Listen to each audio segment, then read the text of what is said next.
Uh, okay, so let me do this. I'm going to get my slideshow because I am sharing from the beginning, and I'm going to put up the chat line. I'm going to try to watch the chat line. I don't know why I have all this garbage in my chat line here. I don't know what that's all about. Maybe it's who I am on the Zoom call. What do you need? Um, Maybe I can get that taken care of for yeah, you. it's got lots of, every time somebody comes in as a guest and stuff, it has more than just the chat. That's what I'm just trying to say. Okay, so I will try to keep the chat. If you have a question and I can answer it in real time, I will. We'll probably, stop a couple of times if you guys have questions, because I want questions. I want to hear if you're not understanding it, but I got to trade off between getting too squirreled out and answering questions. Okay, so what we call this is the extreme cash flow real estate, and I'll show you why it's extreme. So what we're going to talk about tonight, again, a subset of what we normally teach, but how to find, analyze, fund rental real estate investments with less risk and more cash flow. So this isn't your dad's rentals. Okay. So we're going to do some training up front. I'm telling you guys, take a screenshot of this stuff when I give it to you. How to create instant wealth tax free. How to create incredible cash flow with the most basic real estate that you can have, which is simple buy and hold strategies. How to build a retirement plan based on cash flow. By the way, you guys seeing a trend? Is that like my favorite word? This is going to be your favorite word too. Okay. So if I ask you a question and you don't know the answer, just say cash flow. It's going to be cash flow. Okay. But it's magical. How to invest with high inflation. Guys, this inflation thing is the new norm. And what's happening is wealthy people are getting stupidly wealthy, and people working for wages are getting crushed, and they don't know why, because the government's telling them it's not happening and they can't pay their bills. Hmm. Learn why wealthy people avoid income. Wealthy people hate income. You're like, what? What? What? I'll show you in a second.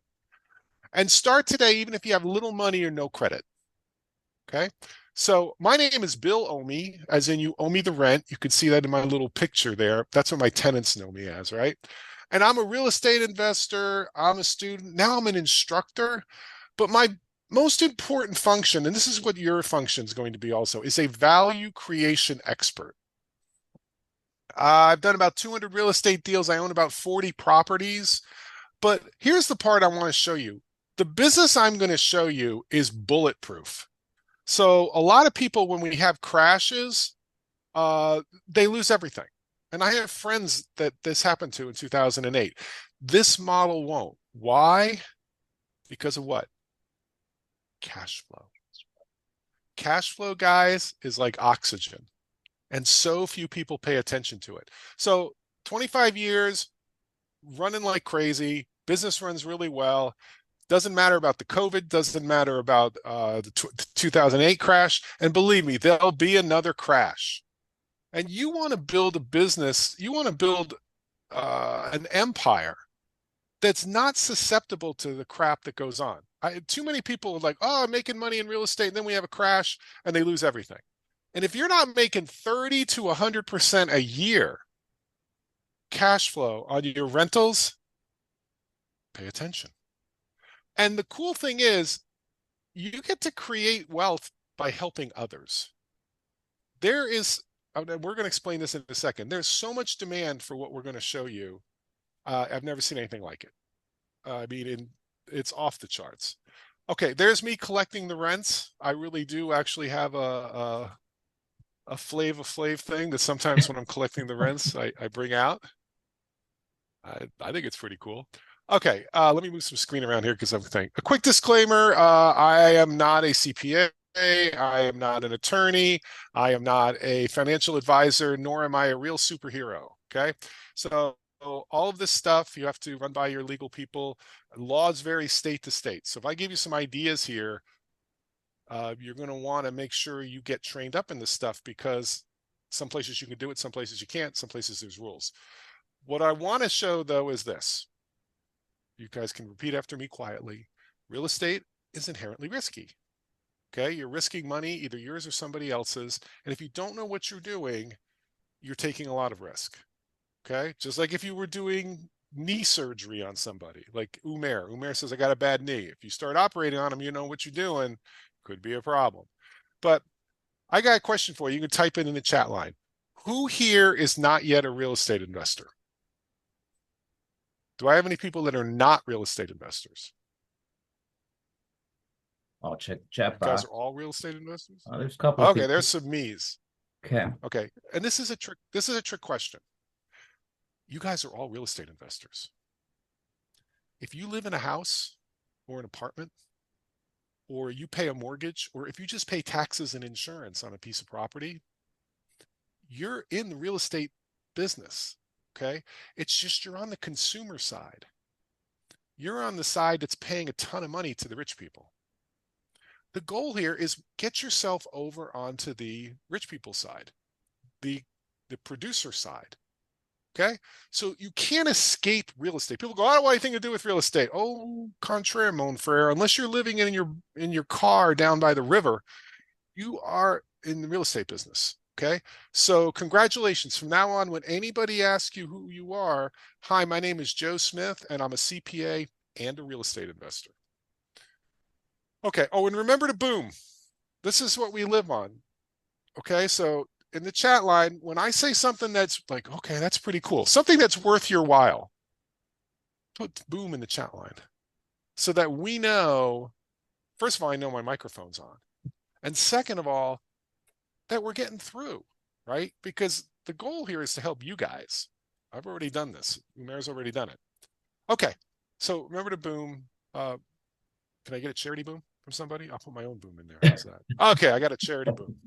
Sometimes you gotta ask for a charity boom, okay? That's just to see if it works. Okay, so why real estate? Because inflation is destroying the savings of workers, okay? But it's making investors incredibly wealthy. Let me short something. Stop chasing income.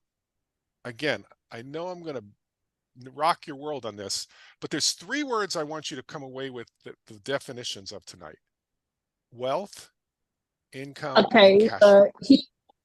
at least I'm sorry, Adam muted. Okay. Wealth, income, and cash flow. They're different, and words have meanings.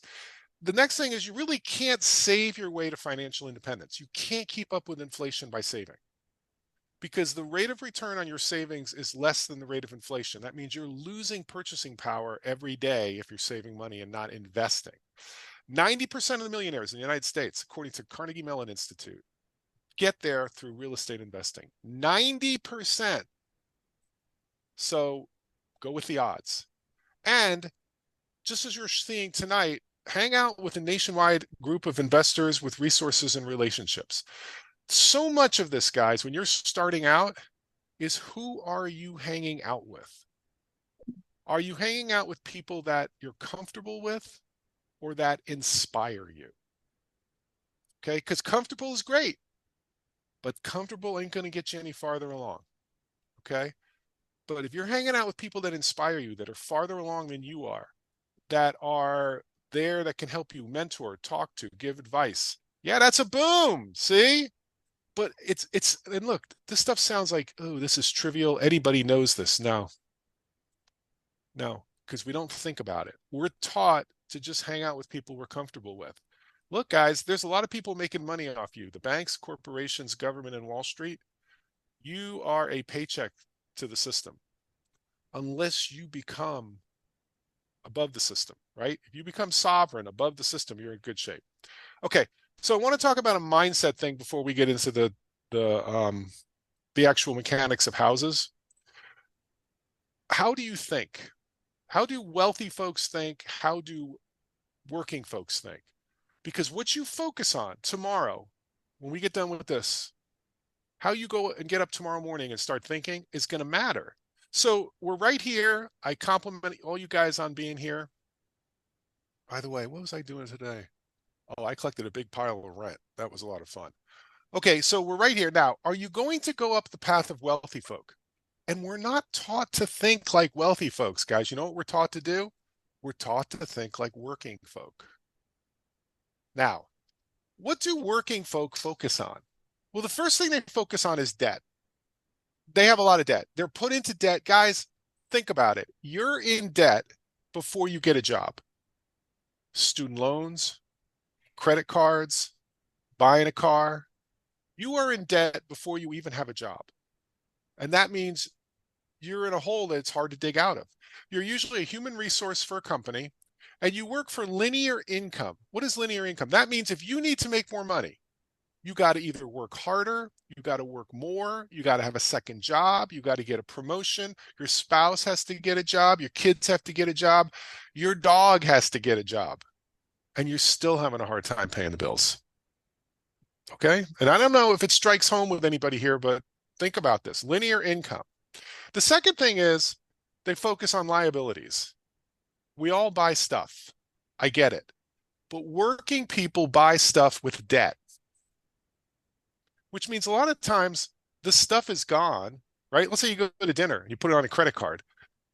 The stuff is gone, but the debt is still there.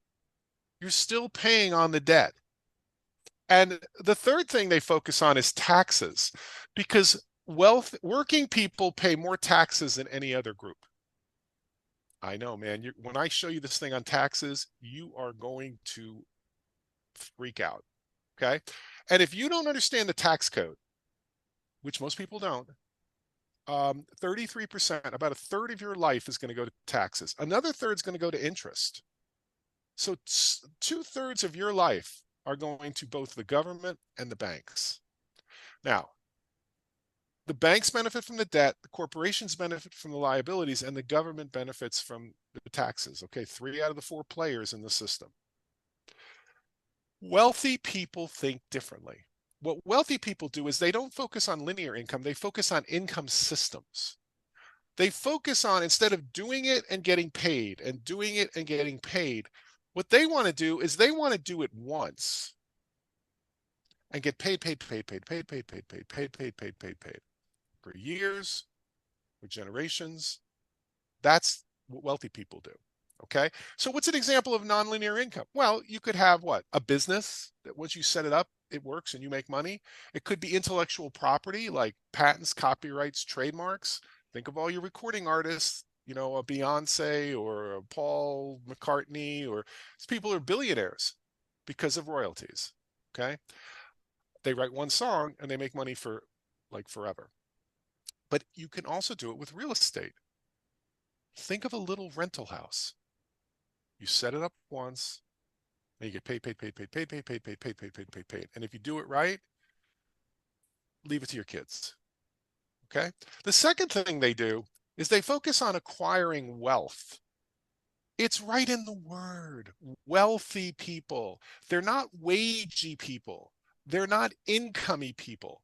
They're wealthy. See, and the object of wealth is that your wealth produces your cash flow, not your labor. Okay? So if you're out there working to get paid, if you stop working, you stop making money. But if you start acquiring wealth, then the wealth keeps making you money. And it buys you back your time. So you could start doing what it is you're on the planet to do, rather than just grinding it out for the buck. Okay? So they're focusing on, and they acquire that wealth at a discount. The third thing is wealthy people, they're not afraid of the tax code because they understand the tax code. What they focus on is they focus on write-offs. They understand the tax code. Perfect example. People in Mayor's group. Okay, nobody here takes vacations anymore. All of our educated people, they're like, no more vacations. Now, it doesn't mean they work all the time. It doesn't mean we don't go to really cool places all around the world. But we don't take vacations because we're educated. What do we take instead of vacations? Type in the chat line. Remember, we're business owners. What do we take? Business trips! Exactly, Andrew. So just by understanding the rules and changing your behavior just a little bit to play the game, you could take a $10,000 vacation, which is all on you, and you can have a business trip, which is paid for by what? The government and your company. See how cool this is? Okay, it's different thinking. So if you are actually on the ups, the 1%, this is abundance and opportunity. If you start focusing along here, guys, this is pretty easy, clear, no drama. You stick down with the working folk, this is scarcity and fear of loss. This is turmoil. This is drama. This is the no crowd. No, we can't go on vacation, kids, because we don't have any money. No, we can't go out to dinner. Do you know how much it costs to go to a restaurant? No, you don't need a new bicycle. Go use the old bicycle, get it fixed. And there's a lot of unhappiness in that, right? I mean, what's the number one reason for divorce? I've heard anyway, it's money issues. People are fighting about money. So it depends on where you're focused. What are you thinking about? What are you working on? Okay, because what you focus on is what you get. Now, if you're the 1%, once you've taken care of your stuff, once you have assets producing your cash flow, you got time to help others. So if you want to help your family or your church or charity, or let's say you just want to travel and go around the world, and maybe you want to, I don't know, write the great American novel. Maybe you want to, I don't know, take up skydiving, whatever it is, but you have time to do that. But if you're in the one down where the working people are, you could barely help yourself. This is, I need help from others, man. I can barely make it. Hey, mom and dad, I can't pay the car note this month. The repo man's knocking at the door. It's a struggle. Okay. So I want you to decide which way you're going to think, because that's going to change what you do, and that will change what you have. Okay. So this is important. Take a screenshot of this, and we're going to go on, and I'm going to show you why some of these points are important. It's interesting as you're saying this, Bill. It's like I remember being that 99% when I first found this group. I was like, yeah, living with my mom and dad, and I was like, well, what am I gonna do? Because I couldn't finish college, and it's like I could barely help myself. And how's that? it's so interesting hearing you now say that and just looking back on this journey. So, Yep, guys, and the thing is, has anybody taught you that upper part, that 1%? Did you get that in school? Did you get that from your parents? See, wealthy people teach their kids this stuff, but it's breaking in. It's breaking that barrier, going from working mindset to a wealthy mindset. I'll give you another thing that wealthy people and working people do. Working people compete with each other. If you're down in the scarcity and fear of loss, everything is a competition. It's a dog eat dog world. Get yours before somebody else gets it. Promotions. People are competing for promotions. They're competing for scarce resources. Guys, wealthy people collaborate. They don't compete. Because when you're wealthy, you realize that the amount of wealth in the world yet to be created is infinite. So there's no need to compete. See how different that is if you're collaborating with wealthy people rather than competing with working people? It's huge, okay? And that's part of our community of what we do. I got some booms out of that one. Okay, I'm good. Okay, now the tax thing. What? I want to show you this. Let's focus on this 33% of your efforts is going to taxes. Because when I learned this, I had to pull off the side of the road when I figured it out. And I was like, I had pulled off into a church parking lot. It was like prophetic, okay? Because it was like God struck me and said, dude, this is how it works. It's called an income tax. Words have meaning. So what do I mean here? We're taught to focus on income. Since you were 6 years old with your lemonade stand, right? Up until mowing lawns and working at McDonald's and getting a job, you're taught to focus on income. I need more income. I need more income. I need more income. Well, we tax income in the United States. It's called an income tax, but it's not called a wealth tax or a cash flow tax. Think about it, right? Here in the United States of America, guys, we don't tax wealthy people. What we tax is high income earners. Big difference, okay? So this is what working folk are taught to do. This is what everybody's taught to do, unless you have a wealthy family.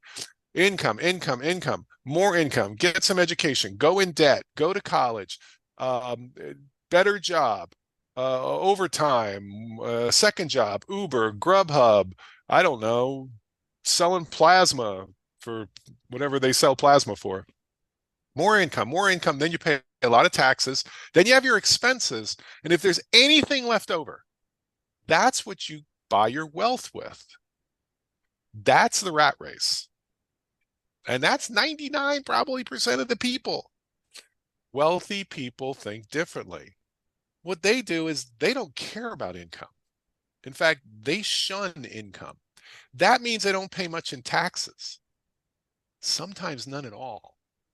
What they're focused on is creating wealth. And then the wealth creates cash flow. And the thing about wealth is you can create millions of dollars worth of wealth out of thin air. And we'll show you in a second. And not pay any taxes on it. Whereas your counterpart that's working 3 jobs is going to pay a fortune in taxes. Okay. So the punchline here is if you learn to create wealth without creating income, there's no tax. So let's take an example here, and then I'll show you how you can do it. So here's Bill Gates. Bill Gates or Elon Musk or any of these other titans of industry. Bill Gates creates Microsoft. He sells off most of the stock to the public, but he keeps $20 billion worth of stock. How much taxes does Bill Gates pay on the $20 billion he just created? How much taxes? What's the tax rate? Well, there's got to be a CPA in here, right? 0. Because he didn't create any income. Now, if Bill Gates wants to be the CEO of Microsoft and he gets a job with the company and he's making, I don't know, $100,000 a year, he's going to pay taxes like anybody else making $100,000 a year. But of course, that's not what he cares about. That's why you see these CEOs working for $1 a year. Okay, what he's focused on is creating the wealth. Now, you could do the same thing with real estate. Guys, all you got to do in real estate, and this is so cool because real estate's the only asset class you can do this with, just buy properties at a discount. Learn how to buy real estate for less than its current value.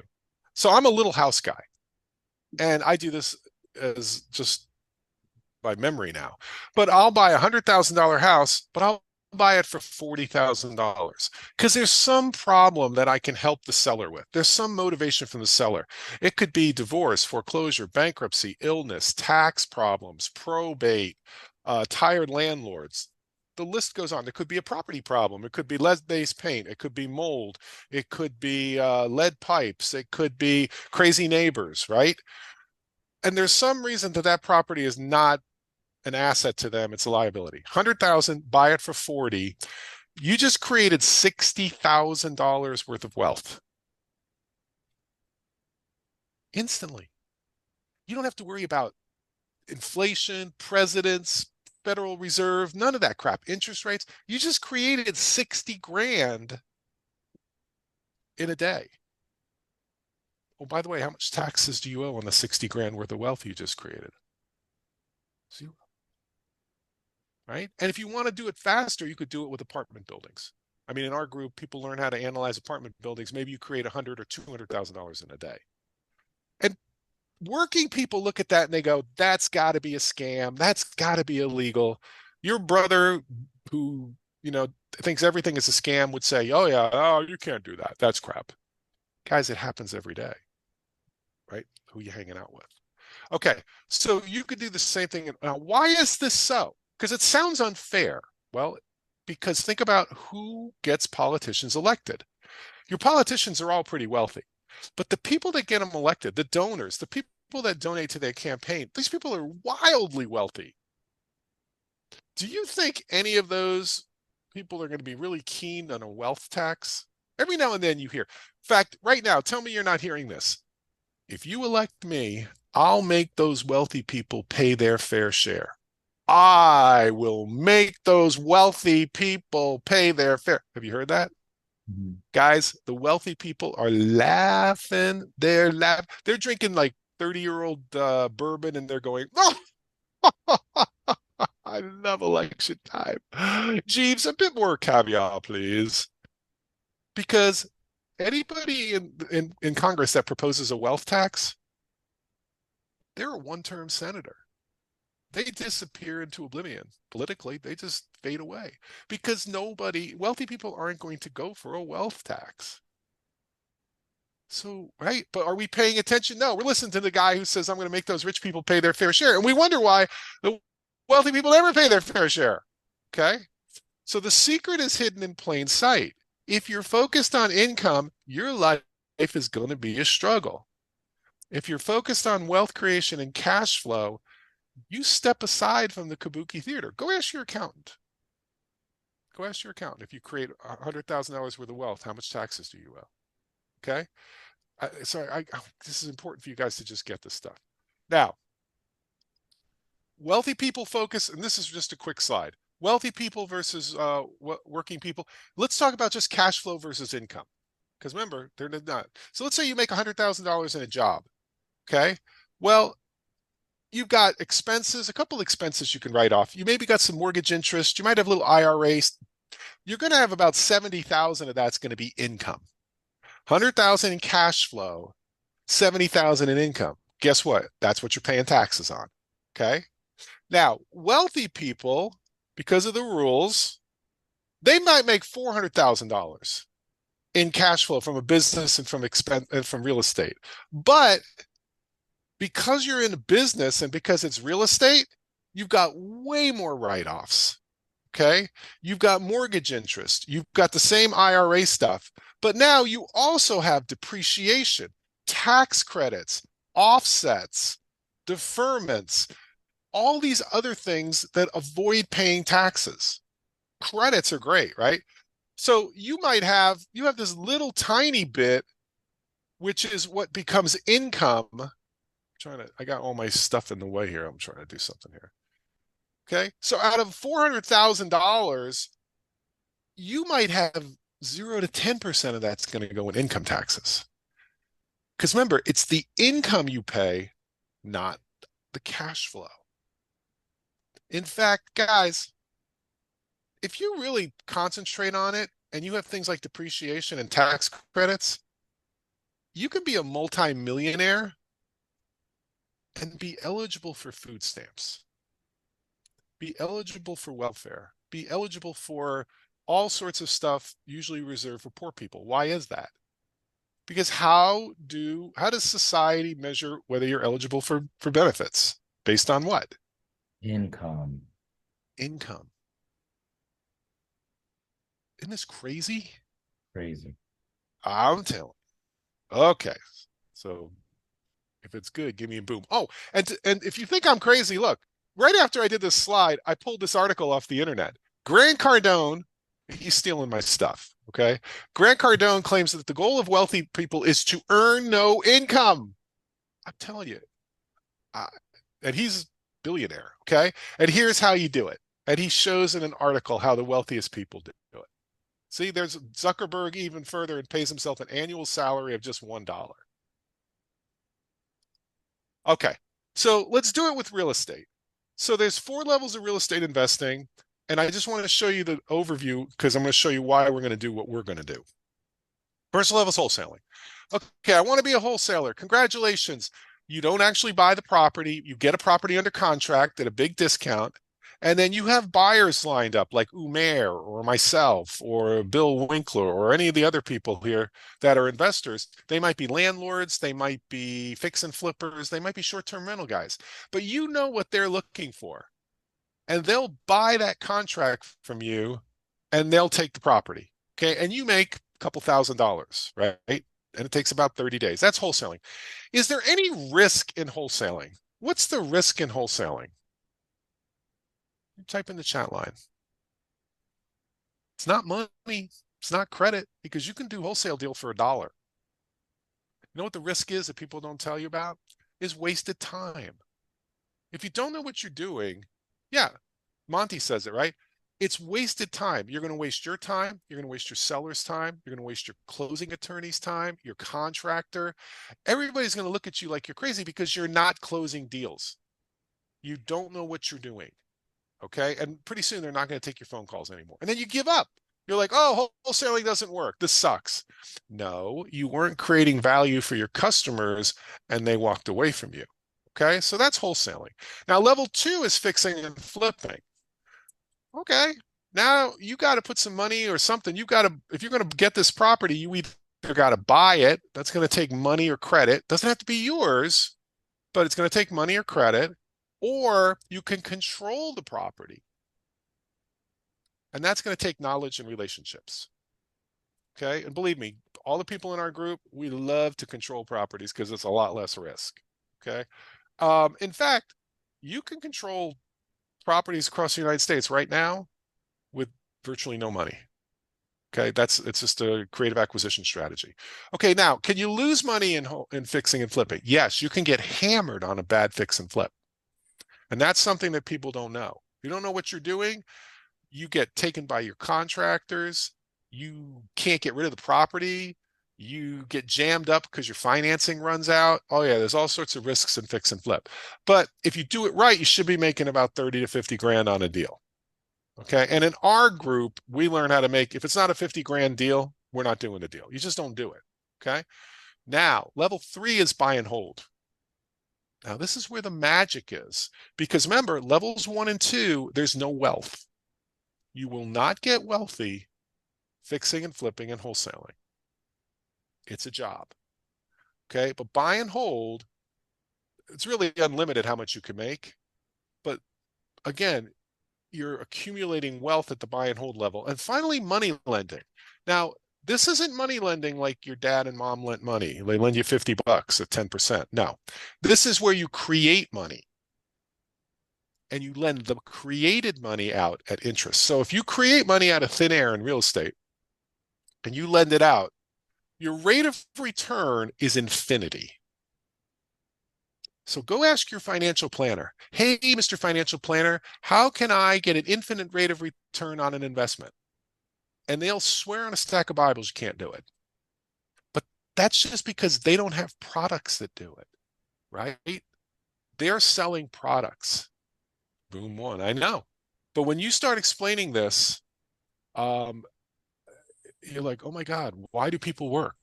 Why don't they just create the money using real estate? Okay. So that's infinite. And Bill, Now, when I first heard you say this, I was so confused. I was like, what does he mean you just create money? So I'm hoping as we go through this, we can give them some examples of that process. I'm going to try to get to these examples. But what I want you guys, and look, I'm trying to shake you up a little bit Okay. because everybody comes to a meeting like this with like preconceived notions. They've watched some YouTube videos, they've watched a couple of this, a couple of that, they've read a book, but they don't know what's possible. That's the thing, is understanding the unlimited possibilities. And I'm not talking about like buying a $50 million apartment building. I'm talking about right now, we're talking basic housing. Okay, so this is earned income, 1 and 2. It's also transactional. So if you want to be a wholesaler and fixer flipper, that's a job. You got to do it, you get paid. You do it, you get paid, right? Just like on a job, on Friday, you get paid. But at levels 3 and 4, this is bigger than a job. This is the wealth creation and passive income. Because remember, this is what wealthy people do. They don't do it, get paid, do it, get paid. What they do is they set it up once and they get paid, paid, paid, paid, paid, paid, paid, paid, paid. So we're talking about rentals today. Buy a little rental house, set it up, get the tenant in there, and then create enough value so that person's never going to leave. I have tenants, guys, living in my houses for decades. I don't even know if the key works to the front door anymore. They've paid off those houses 10 times over, and they are the happiest tenants on the planet. Okay, because of the way we create value for them. I hope we get to this stuff. So you go from a job to financial independence because now your assets are producing your cash flow. Remember, it's producing cash flow, not income. And then you have all your expenses and all your rights and everything else. The little bit at the end is what's income. That's what you get taxed on. Okay, so you go from the big checks. Everybody loves the big checks. Oh, I love the big checks. And I get it, right? But it's the little checks every month, over and over again. It's the boring money. right? Somebody once said, Bill, you don't want passive income, you want comatose income. Yes, yes. I want it to be I don't want to deal with it. I just want money coming in. Okay. By the way, if you're doing this, you can't get fired. I tell the story of I worked 23 years for a company, and how many of you guys have ever been laid off from a company? I worked 23 years for a company, gave my heart and soul. I love that job. I was I was a big deal. And then one day, guess what? They didn't need me anymore, man. Mhm. There's a door. Thanks. It's like, holy crap. And guys, if you're getting older, guys and gals, it ain't easy to find something that replaces what you had. There is a big problem with, hiring old people. Nobody wants to hire old people. So don't be caught in that. Make sure you have control over your cash flow streams. Okay, so 90% of the millionaires use this model to become wealthy in the United States. And I'm going to just sum up what we're going to do here really in two statements. Two-step plan for financial freedom. How easy can this be? One, buy or control cash flowing assets at huge discounts. The easiest money you're ever going to make in real estate is buying properties at a discount. And ask Umair. Umair, did you ever think you could? What's some of the deals you got on discount? Some of those little houses versus what they Well, were so worth. you know, I live in the Washington D.C. area where an average house is $750,000. So when I met Bill and he started showing me this whole process, I was like, "You buy houses for 30 grand, 40 grand?" I was like, That's the top. I was like, that'll never work. And then he started showing me how to do this process and just blew my mind. I've purchased houses now for as little as $19,000. And I can show you That guys the closing that statement. are worth what? What is it worth when you buy it for 19 grand, roughly? I mean, it's probably worth around 70, you know, 70 grand, 19. just So as is, that's as is. $51,000 worth of wealth. And that's not even the best part. Like when you started showing us how we could actually be the bank and create the purchase price just because we're saying that we're doing that, like it blew my mind. Like I couldn't believe that this is even allowed. And ever since every single year, I've been just buying up, buying stuff. And now me and Yas are like, it's magical. Like money comes in on the 1st and 15th of every single month, whether we work or not. And it's like, Yep. I didn't believe that for a guy with no college degree could ever be making this type of money. And we're not even done yet, man. I hope you get into this spicy stuff. It's going to be so good for these people. Wow. It's amazing, right? Yeah. And guys, again, I want you guys to start seeing what's possible. I don't expect you to do it yet. I want you to think differently because the first thing you got to do is change how you think. Then you got to change what you do. That will change what you have. Because Mm, everybody thinks this is a great one. Everybody thinks if I just had $1 million, I would be happy. I'd be happy. mm. What happens? You see people that win the lottery and they got $1 million. They got the big check, right? What do you inevitably see on page 22 a year from now about the person who won $1 million in the lottery? What usually happens? They're broke. They're broke. It's called the lottery. Exactly. And it's not their fault. It's that they're not ready to handle that type of money. They don't have the knowledge and they don't have the relationships. What? Knowledge, they got suckered into some sort of scam. They lost it there, or their friends, quote, or family stole it from them. Happens all the time. So you've got to be a good steward of that success. Don't don't think if you had $1 million that can ruin you. Okay.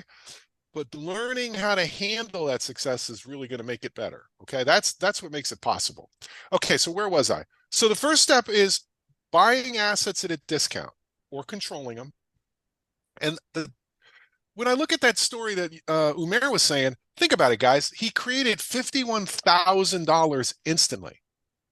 He doesn't have to wait 10 years and hope that it compounds at 8%. He just created it. And then what? Then we use some techniques that we're going to show you. I don't know how much time we have, but we'll do as much as we can. to create value so your tenants are going to love you, man. You're going to be a value creation expert. You're not going to be a jerky landlord like you might have had when you were, renting a house where the landlord's not a good person. You're going to be a value creation expert. You're going to be a superhero for your tenants because they don't even know the possibilities of what you can do. Okay? So where was I? Oh, and cash flow is everything. It's all a function of cash flow. Okay, so cash flowing rentals. Question. Chat line, question. The three most important metrics of real estate investing. Now, if you're an agent, you're going to say location, location, location. What's the three most important metrics? Answer. Come on. First one is cash flow. What's the second one? Cash flow. What's the third one? Cash flow. There you go. There you go. Okay?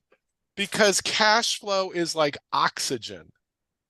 Guys, you can't go broke with too much cash flow. I mean, you can't go broke if you have plenty of cash flow. By definition, you can't. Look, you could go broke all day long if you're a millionaire.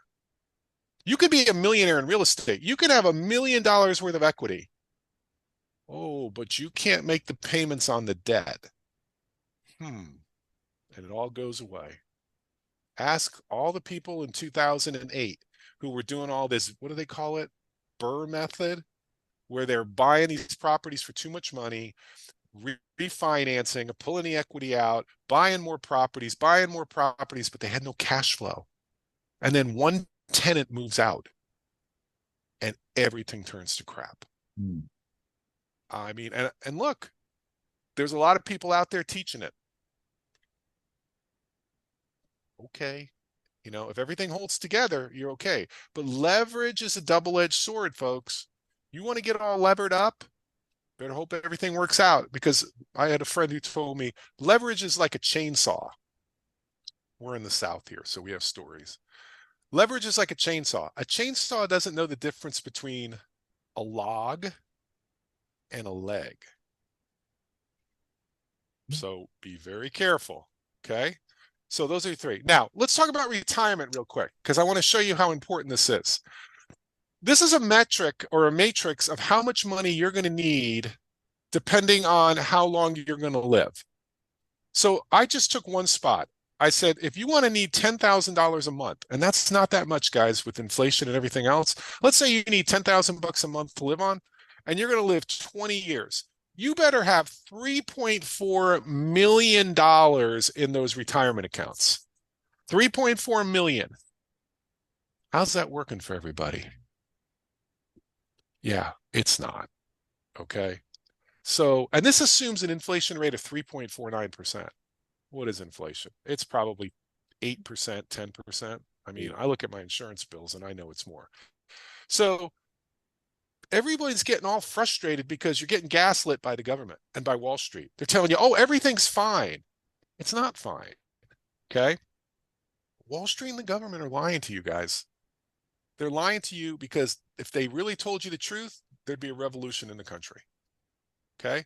What's the number one retirement strategy in the United States? 1,000 people interviewed, 301 gave this answer.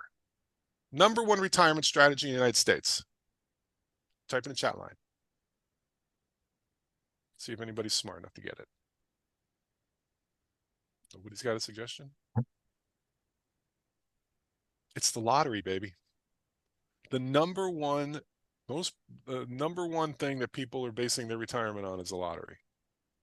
Yeah, there's people that have 401ks, but it's a small portion of the population. Okay. The vast majority of people, they're buying scratch-off tickets. And then that's sad. Oh my God, that's terrible. Okay, so let's come up with a plan that doesn't have you a sucker for Wall Street. Okay. If you work for 40 years, how much can you sell your job for? Most people, the answer is zero, right? Okay. Can you leave your job to your family when you die so that they can live in the manner that they hope to become accustomed to, or they are accustomed to, and everything's fine? No, there's nothing there. Your job goes away once you die. Okay. So let's change this plan. let's just go on a plan where we're going to acquire 4 rental houses a year. Look at those little houses at the bottom, guys. Everybody lives somewhere where they either drive past or they live in a neighborhood that has just basic houses.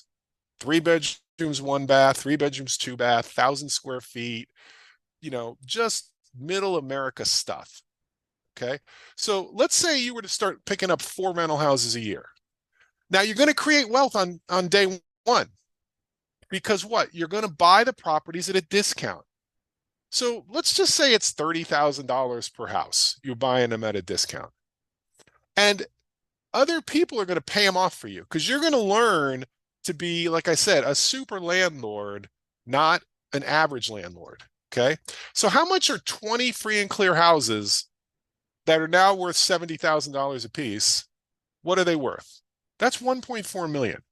Now remember, under the old way, you needed what? 3.4 million to retire to make 10,000 bucks a month, right?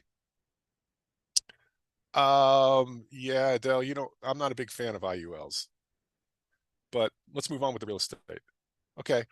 And I'll tell you more in a second.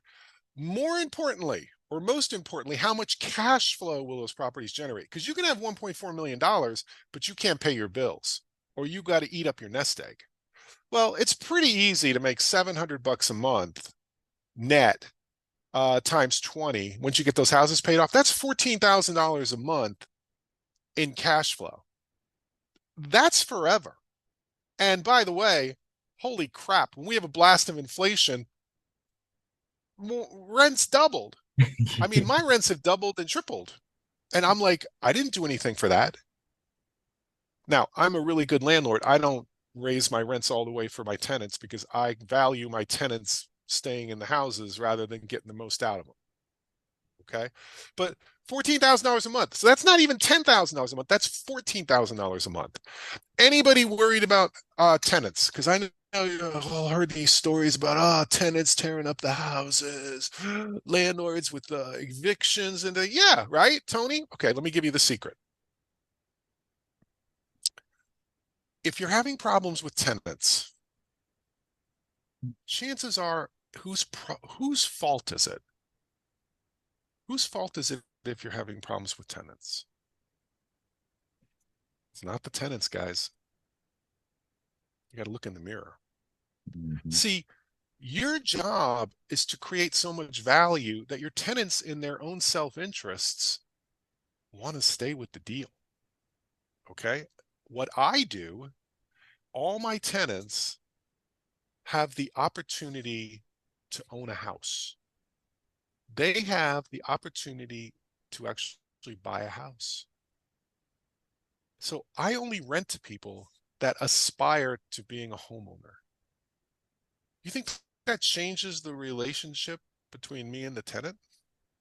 Oh, guys, right now, 90% of the US population cannot get a bank loan. Wow. 90, and in the demographics I'm talking about, remember, that's the whole population. First-time home buyers, guys and gals, working service jobs, it's probably 98%. They got nobody looking out for them, man. They got no hope. But if you take my class, and I got all of us in the class, but I'm going to show you as much as I can.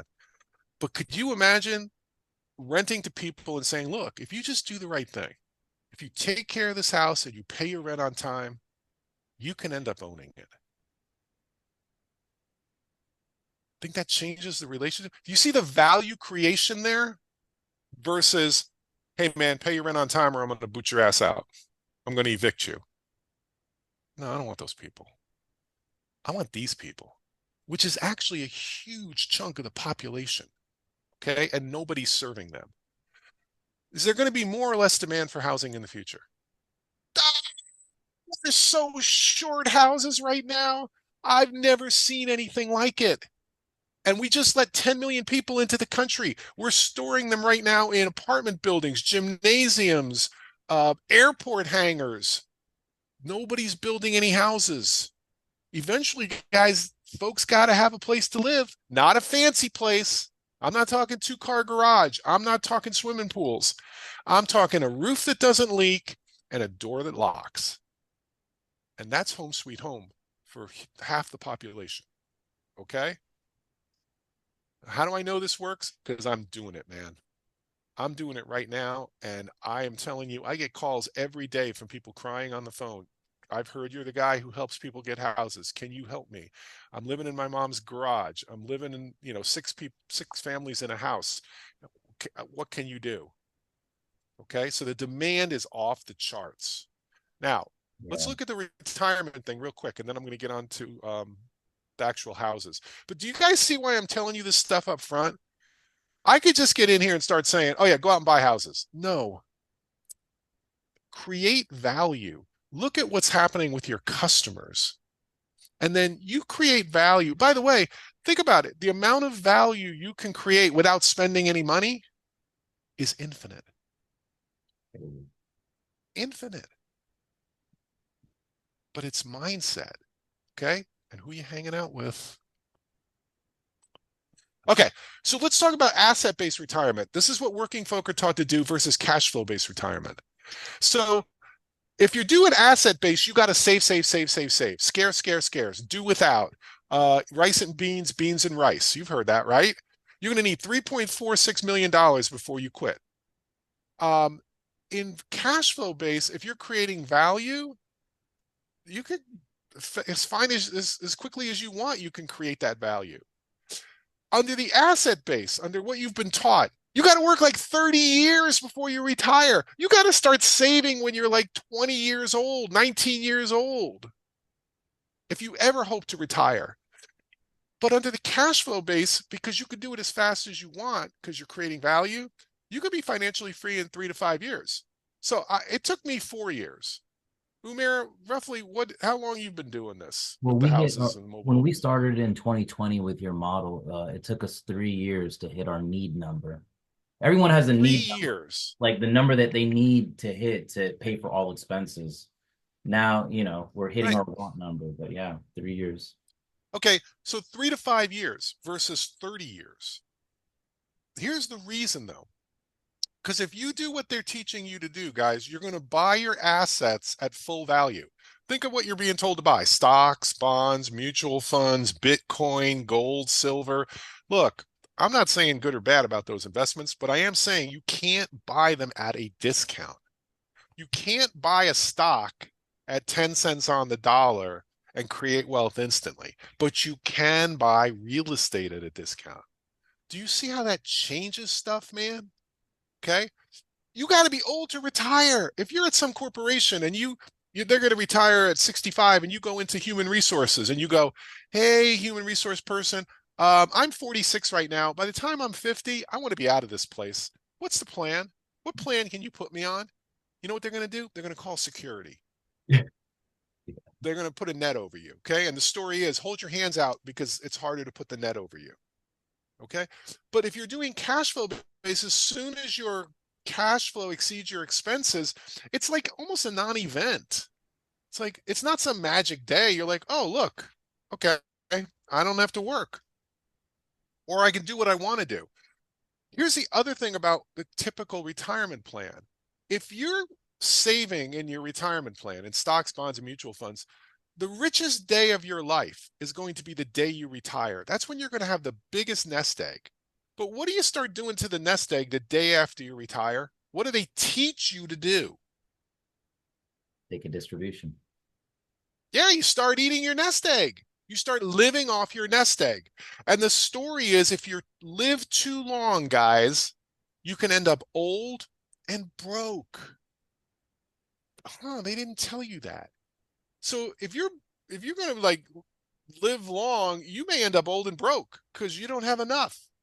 But under the cash flow based model, you never touch the asset. You never touch the nest egg. You only live off the cash flow.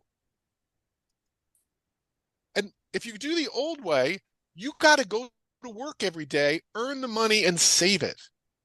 But if you base yourself on cash flow in real estate, you don't need the money if you create value.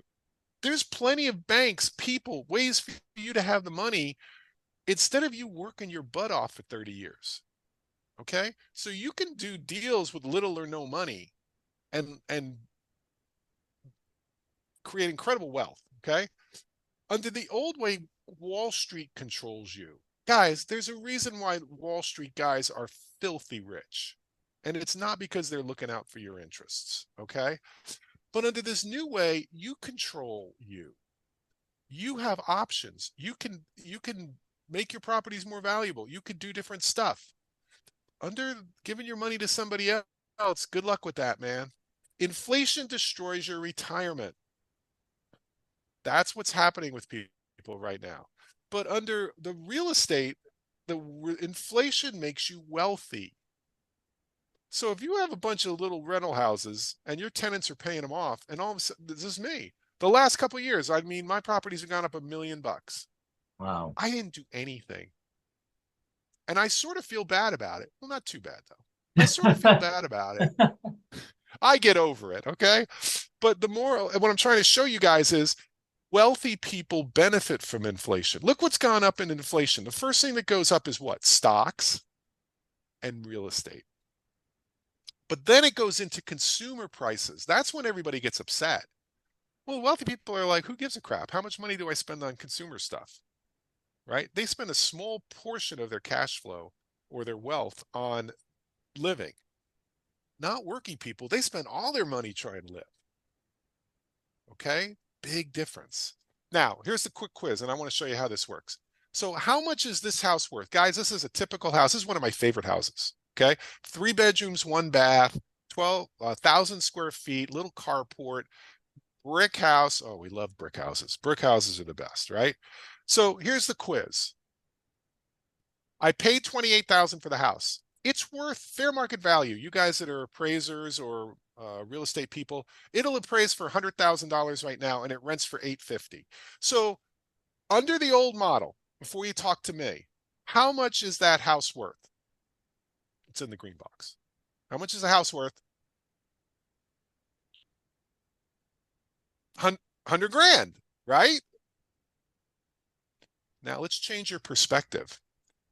Based on cash flow, that house is worth $204,000. Why? Because $204,000 at 4%. If you had cash, if somebody handed you $204,000 and you put it in the bank right now at 4%, that would yield $680 a month that you could buy groceries with. But that house at $850 a month rent nets $680 a month.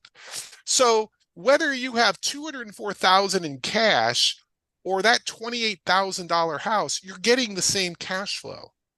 Do you see? You got to measure stuff on cash flow. The second thing is, if you had $204,000 in cash and you put it in the bank, you're losing money. You're losing purchasing power on that $204,000. It's going down in purchasing power. But the house is appreciating.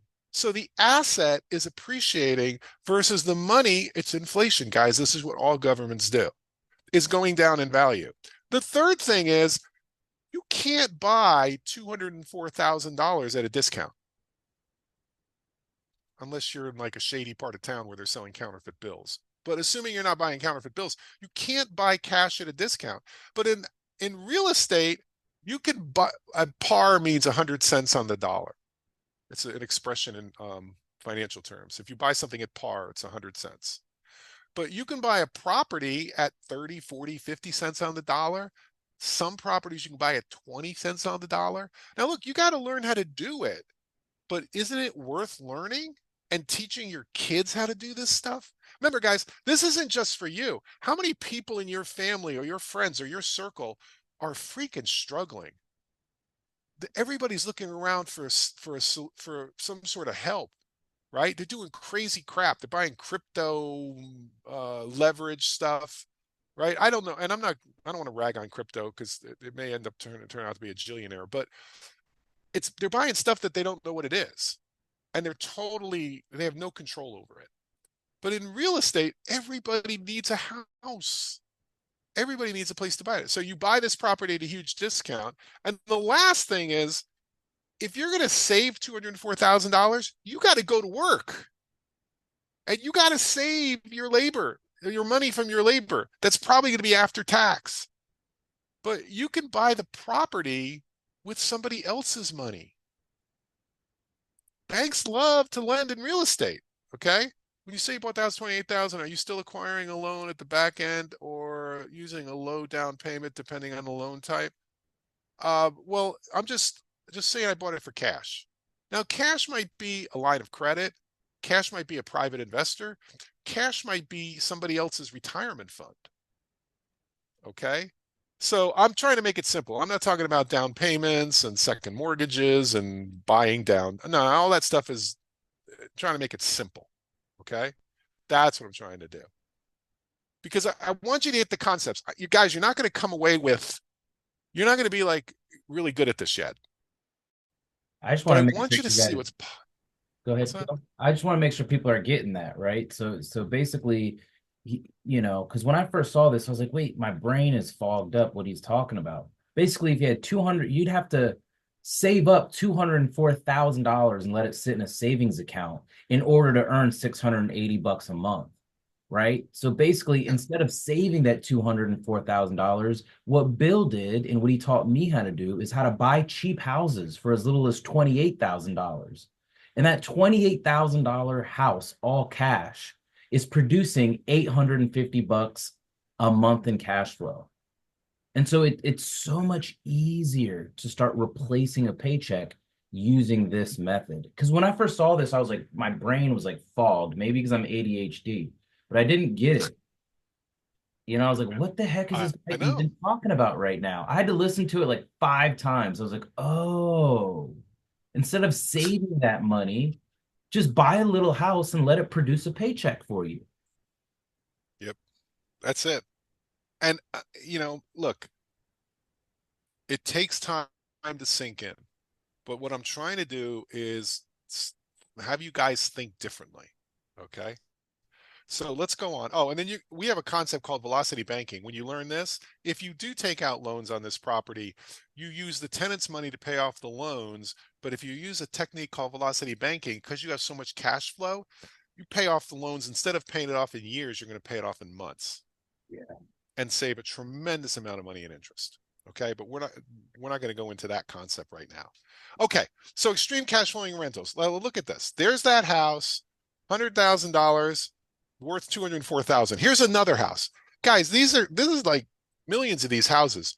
We paid what, 19.5 for this place. It rents for $1,000 a month. So this house is worth $240,000 in cash. You want to take it up a notch? That's as high as you can get. I know, that's what you think at first, right? Here's a mobile home. Mobile home, right? We bought this mobile home for $7,000 and it rents for 800 a month. That means on a cash flow basis, guys, this place is worth $192,000. Have you ever heard of a mobile home in a rural area like Georgia worth 192,000? On a cash flow basis, it is. 7,000 bucks, man. Now, here's the coup de grace because I want to show you the best for last. Here's one that we bought at a tax sale. So my partner and I, Rusty, we bought it for $4,000, and look what Zillow says it's worth. $121,000, man. And how much is that worth? So we created over $115,000 instantly. Let me tell you, I know you're like, this is all hyperbole. It's not. Okay. You're going to learn how to buy stuff at tax sales and you're buying it for the taxes that are owed. Okay. But here on a cash flow basis, it rents for 1,100 bucks a month. This $4,000 house rents for 1,100 bucks a month. That's a return on investment I don't know, a cash flow of, I don't know, 300 or 400% a year. What's the house worth on a cash flow basis? $264,000. So learning how and taking the time, by the way, a tax auction is a public auction. Where are you when these things are taking place? There's like 3,300 counties in the United States. Have you ever been to a tax auction? Have you ever been to a foreclosure auction? Why not? I know, because you're busy, because you have a job, because the kids have soccer practice, because you got all this crap in your life. And look, I do too. But what wealthy people do is they focus on stuff that's important, not just busy crap. So you see what I'm trying to show you guys, what's going on around you, and you're not tuned into it. You're like, no, I'm listening to staticky old radio. I'm listening to the distractions that the system puts up for you, right? Political crap, TV, what's on Netflix, I don't know, what other crap is going on. In the meantime, wealthy people are doing crap like this. Okay. So just want to show you guys what's possible. Oh, this is a good story. So that's me climbing in the window at this place. So I won the auction, but when you win something at a tax auction, you don't get a key. It's like, it's yours now. Congratulations. So I went to the door. The doors were locked and there was a window open. And I crawled in the window and I thought it was a 3-bedroom, 2-bath trailer. It's a double wide. It was a 4-bedroom, 2-bath. Really nice. But I had no idea because I couldn't get in ahead of time. I had to do the best I could. You know what's so funny?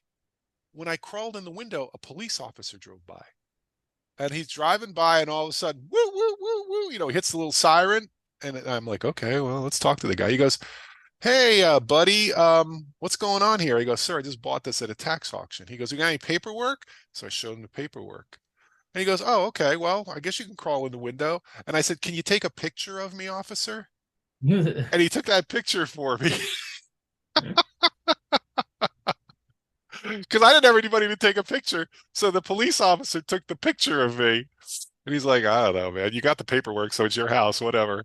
So, instead of hiring a locksmith, I climbed in through the window. So it's a funny story. I thought it was funny. Okay, so where are we now? Oh, we put this in a retirement account. This is another thing you're going to learn.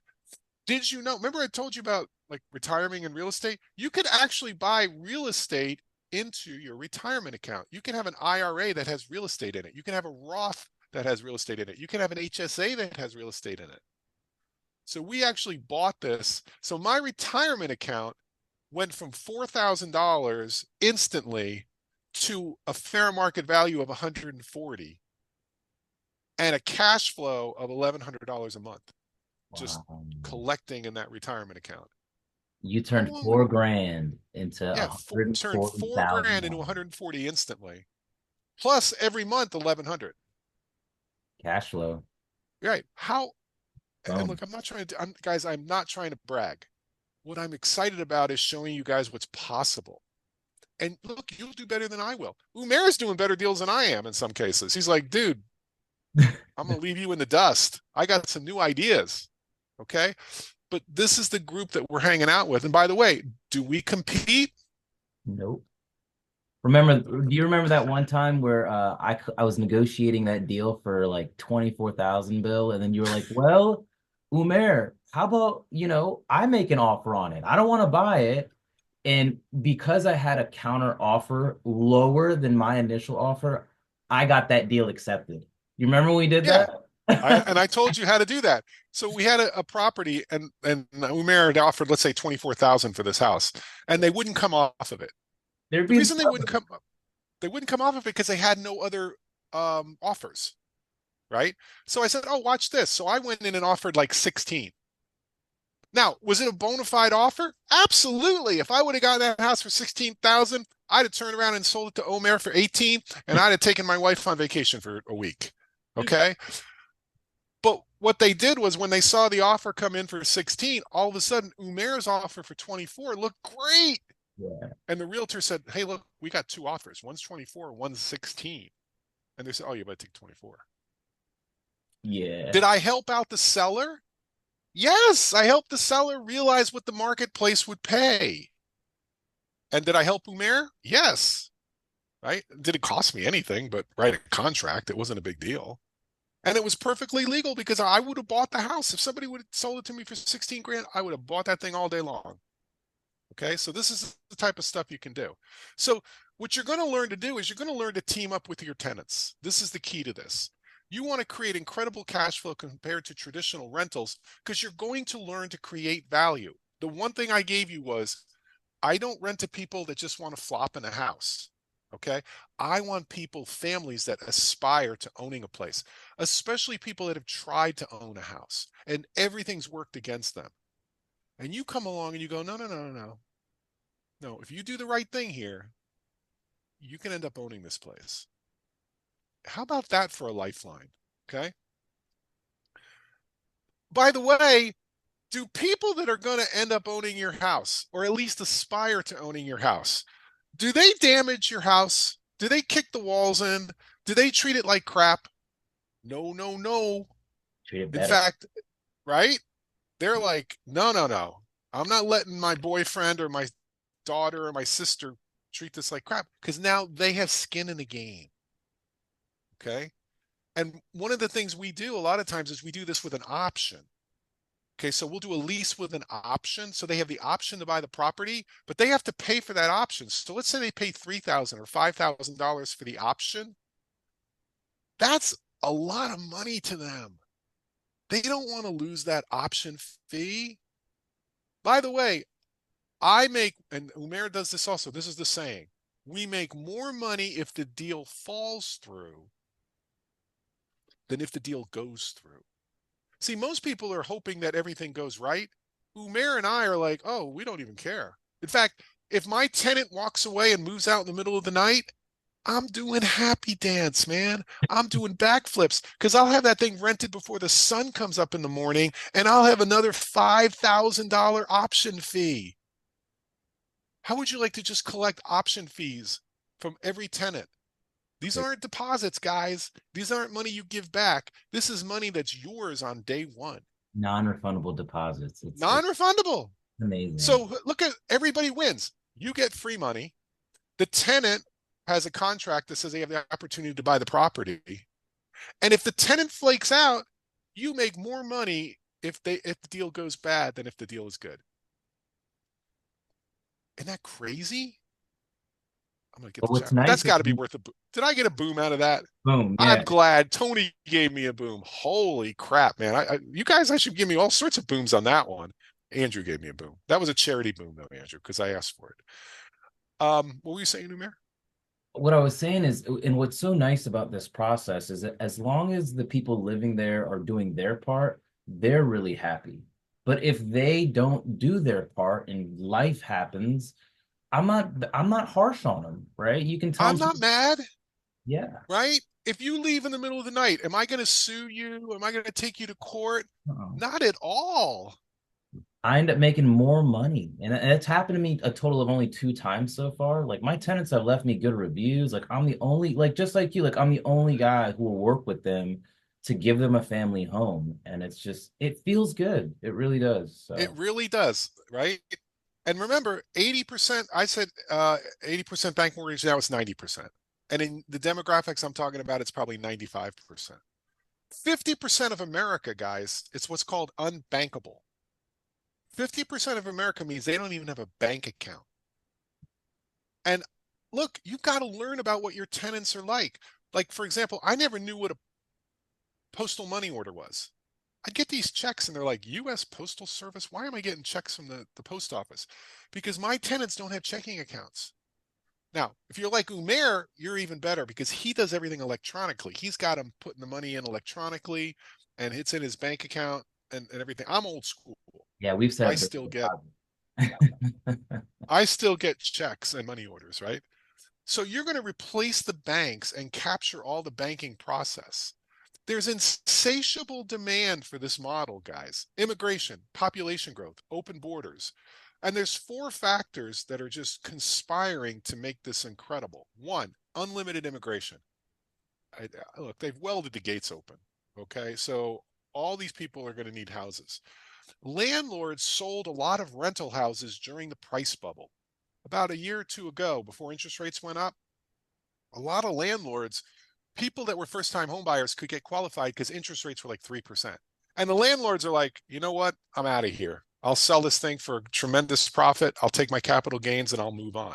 So a lot of rental houses got pulled off the rental market and turned into first time home buyers.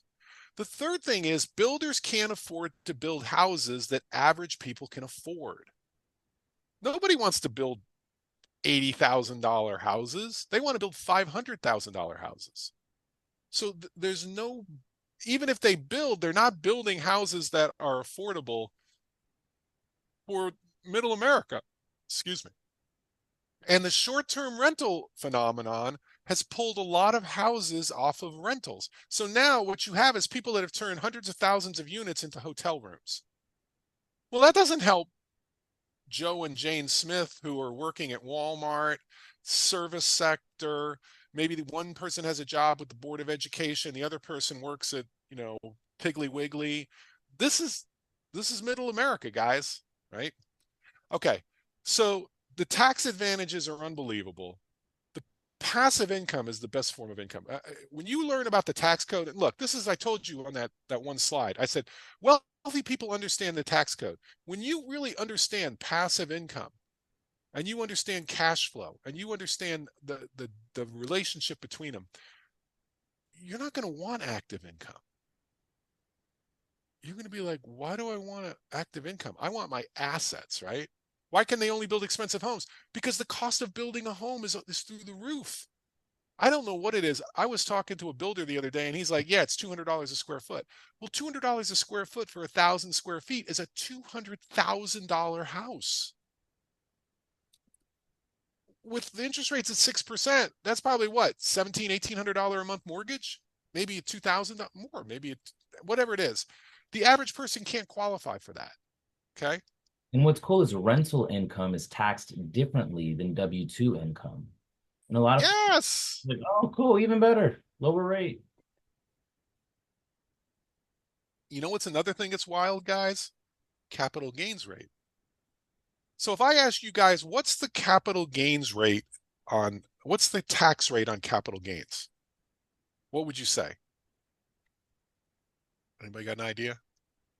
By the way, capital gains are you held the asset for more than a year. Okay, that makes it a capital gain. Go look it up. It's actually a function of your income. I think the number is $88,000. If you make less than $88,000, capital gains rate is 0.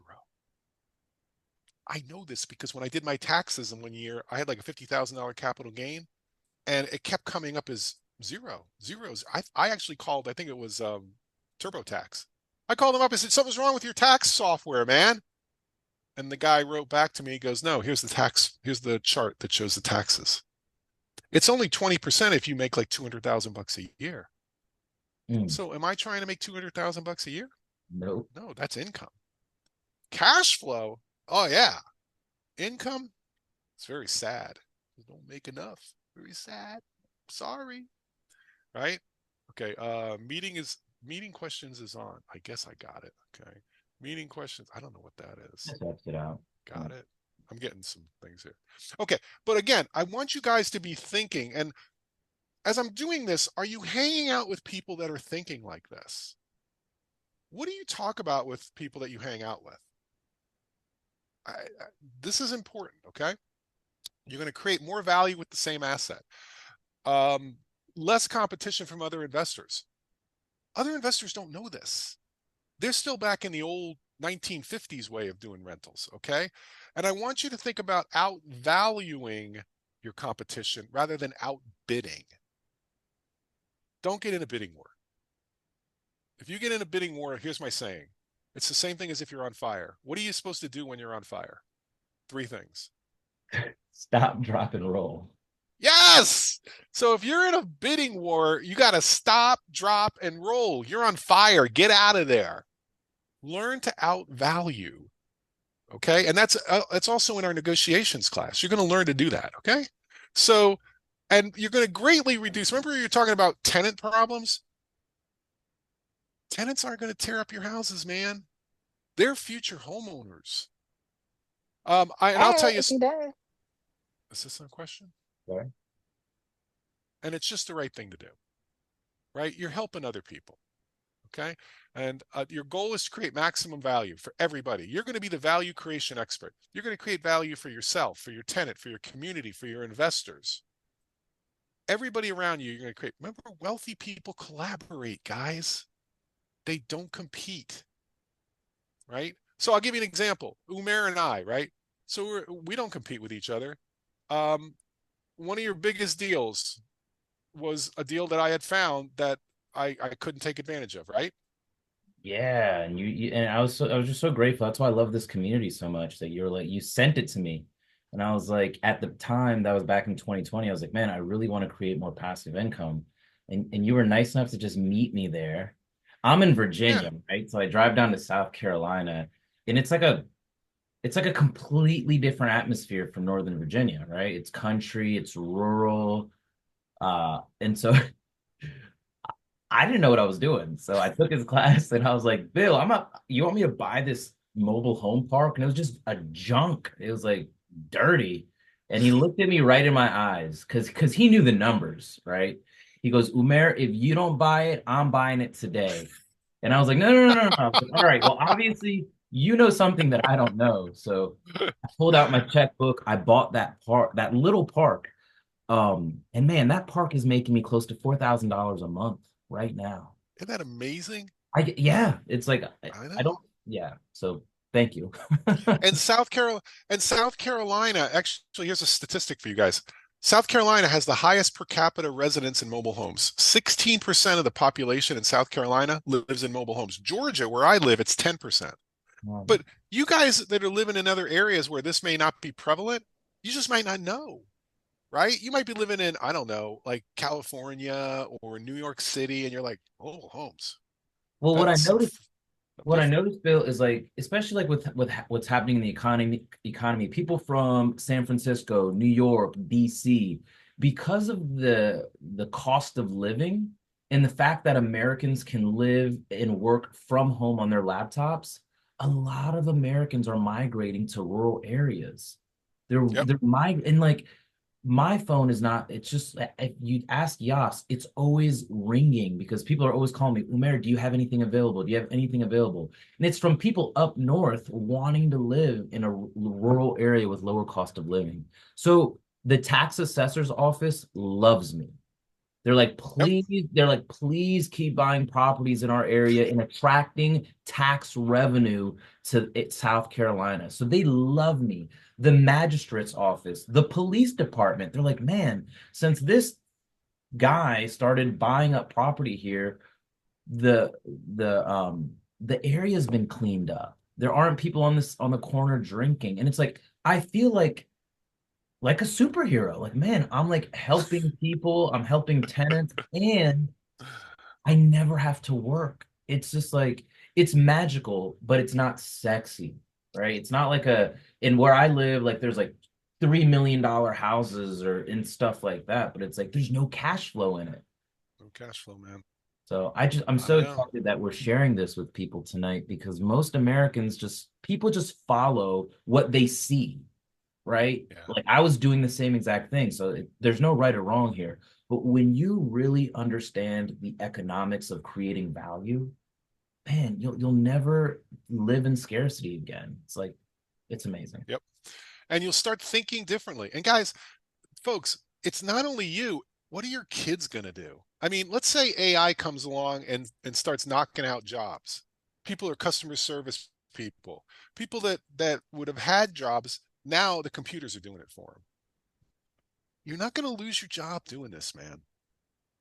Okay. If anything, the technology is making you more money. Umair's using all sorts of software where he doesn't even have to be in South Carolina. He just sees the money on the computer or on his phone, ding, ding, ding, ding, coming in, and it's all good, right? It's not like the 1950s. Yeah, I'm still back in the because of uh, 2024, like even like my eviction process is 100% automated. You can automate the person or you can use technology. And so it's really cool. Like I use the investor operating system. Some of my team knows about it, but that's how I've been farming the same area. So it's been cool. yep. Okay, so we're gonna go do some show some stuff about the houses. Again, I don't know how far I'll get because I pulled out a lot of slides, but I'm trying to feed you guys with a fire hose so you see what's possible. So let's look at find the houses, analyze the deals, fund the deals. Real quick, who are your tenants? Remember, your tenants are your customers, guys. So your typical tenant profile is somebody who is making between about $30,000 and $60,000 a year. That's a family income. By the way, $60,000, guys, is the median income in the United States. It's actually gone down despite inflation.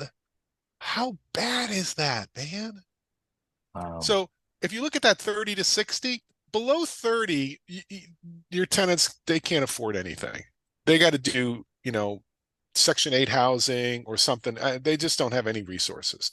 Above 60, your ability to create value for them goes down because they got resources, they got options. But a huge section of the population is right in that sweet spot of, I'm a hardworking person, I'm gainfully employed, but I got no way to get ahead. I got nobody helping me. Okay. So let's see if I can click a little bit here. Hold on a second. Oh, okay. So like I said, I explained that. So 30 to 60,000 a year, they have little or no financial control. They're just doing the best they can, man. They're not thinking about getting ahead, building wealth. They're thinking about paying the car note, putting food on the table. They're thinking about who they're not going to pay because they don't have enough money to pay all their bills. I don't know. Hopefully, none of you guys are living like that. But there's a huge section of the population that's just trying to figure out who's not going to get paid and how little damage. So they might work at Walmart, service business. Maybe they work at Disney. If you guys live in Florida, right? Thousands and tens of thousands of people. They work for the county, the Board of Education, or they're on disability. They're just getting a check because they're on disability and that's their only income. So they have little or no upward mobility.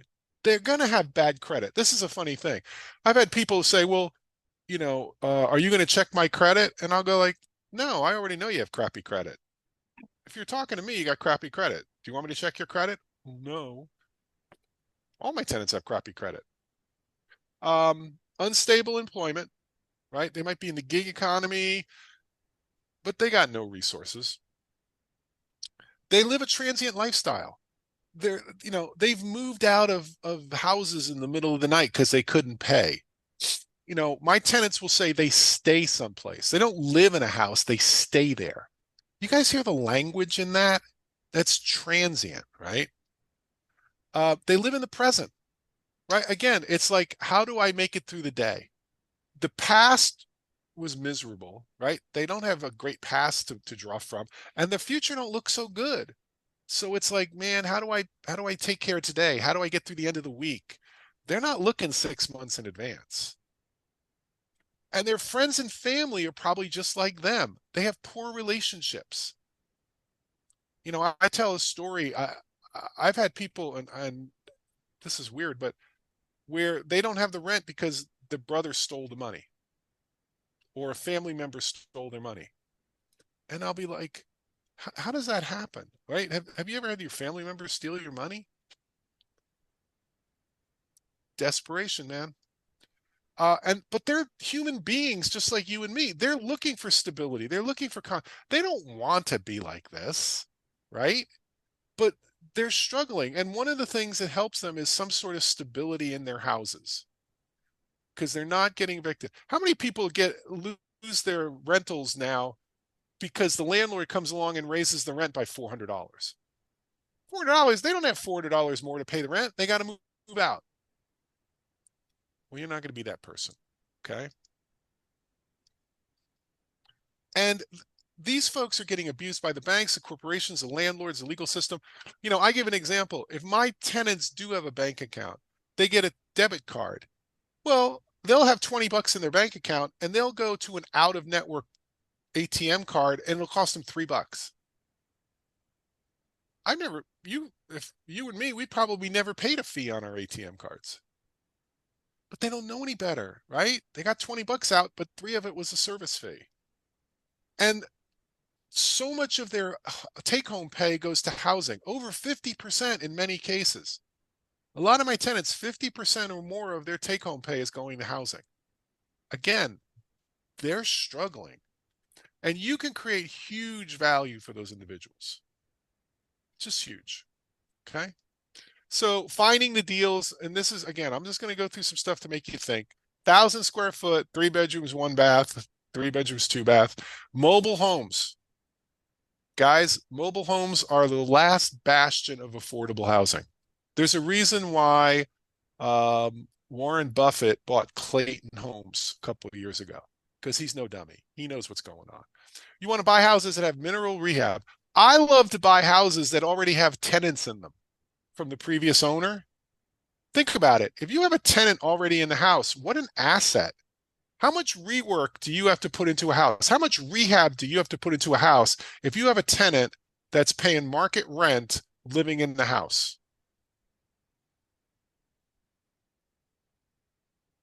Chat line, zero. Zero. Tenants happy? I'm happy. As opposed to, oh, 30, $40,000 in 6 months to get it. No, no, no. I want a tenant in the house. Don't buy houses that you want. This is a common thing with people they're beginners.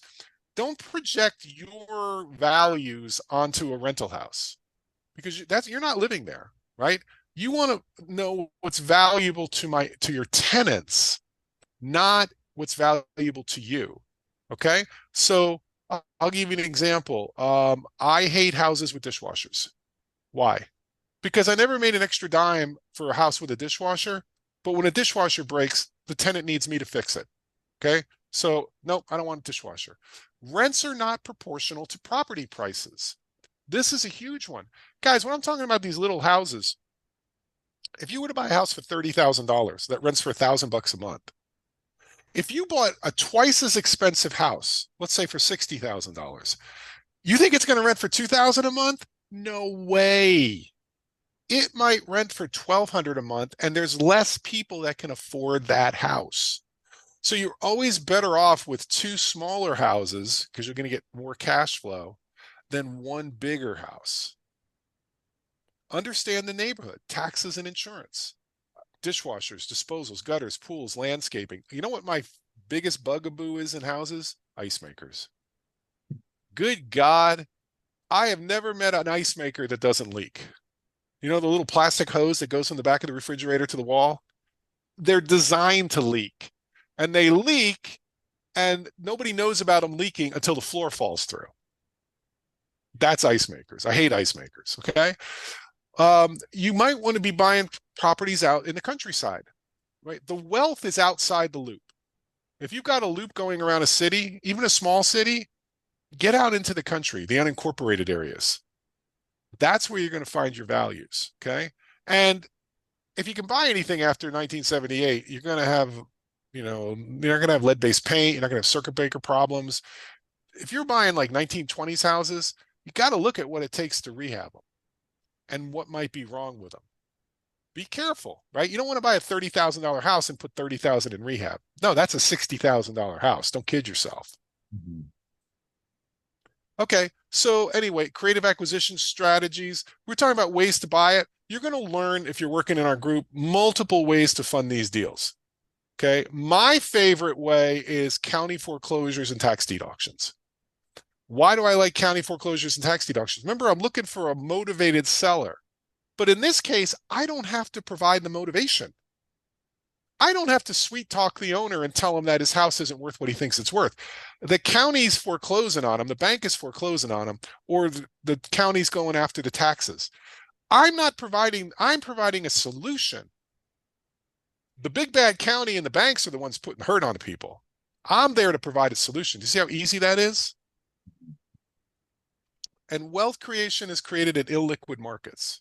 Again, if you're sitting next to, if you're competing, if you're doing a best and final, it's hard to get stuff at a discount if you've got lots of investors that have more money than you. Commercial auctions, all sorts of auctions. You want to learn how to work auctions, whether they're reserve auctions, whether they are absolute auctions, whether they're commercial auctions, whether they're online auctions. Bought properties all those ways. But you got to learn how to work them, right? And you're looking for motivated sellers. You're looking for some sort of situation, divorce, foreclosure, drama, moving, illness, tired landlords. I bought a house from a guy that was going to go to jail.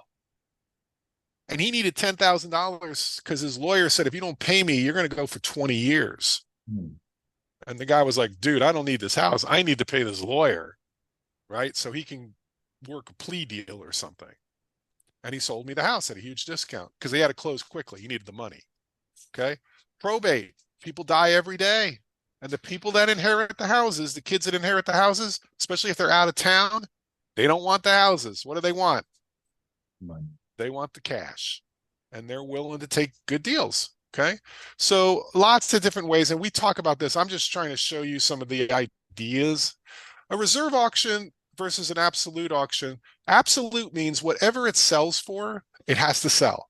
So even if it's $100,000 house and they start the bidding at 1,000, if nobody bids more than 1,000, it sells for 1,000. In a reserve auction, there's a secret reserve. So the seller puts a price that says, like, hey, if it doesn't get bid up to 30,000, I'm not selling it. Hmm. So 1,000, 2,000, 5,000, 8,000, 10,000, 15,000, 18,000, going once, going twice, sold for 18,000, it's void because it didn't hit the reserve. You guys see the difference? Mhm. Okay. Wholesalers, guys, every wholesaler that's out there, instead of being a wholesaler, or if you want to be a wholesaler, be a good one, I want to hear what the iBuyHouses can find. If they can find houses for you, hook up with a wholesaler. All these different ways, right? Craigslist, Facebook Marketplace. I didn't know about Facebook Marketplace. A guy named Steve Johnson, who's on our team, he says, Bill, why don't you look at Facebook Marketplace? And I was like, holy crap, it's a gold mine for selling properties, for renting properties. It's like, I didn't know, I knew Craigslist, but I didn't know Facebook Marketplace. But because I'm in a group, I learned about it, right? And your job is to buy where the values are good, not where you live.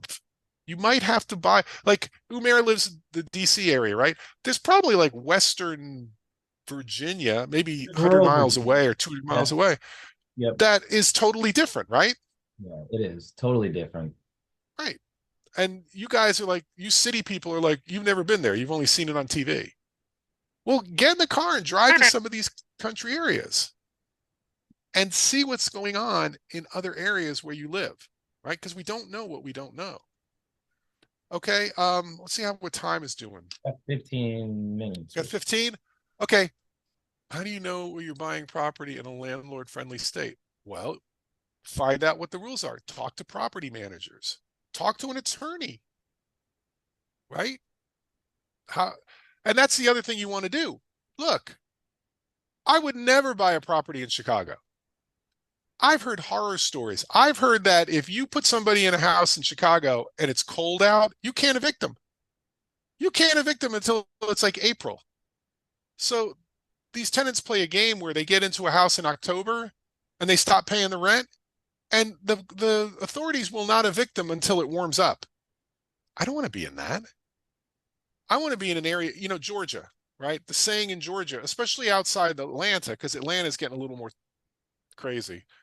But it's like, if you don't pay, you don't stay. That's effectively the law. Can you live with that? I can live with that. 3 questions for a deal.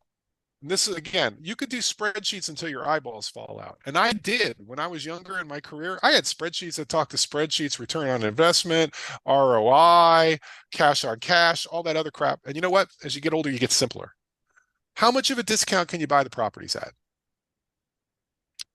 Guys, the easiest money you're ever going to make is that discount that you buy the properties on day one.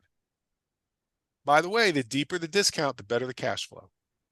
So your job is to be finding properties at the deepest discount. The other thing that buying at a discount does is it protects you from market downturns. If you're buying properties for 90 cents on the dollar and we have a big crash, you're going to be upside down. You might have to try to refinance, and the banks are going to tell you to go kick rocks. That's what's happening to a lot of commercial people right now, because commercial people don't buy 30-year mortgages, Fannie and Freddie. They buy commercial mortgages, and then they got to refinance every 5 to 7 years. Well, guess what's happened in the last 5 to 7 years with apartment buildings? Interest rates have gone up. So now a lot of apartment buildings that were cash flowing at 4%, they ain't cash flowing at 9% anymore. And the banks are like, no, we're not going to refinance you. We're going to foreclose on you. And right now, The government's leaning on the lenders not to foreclose until.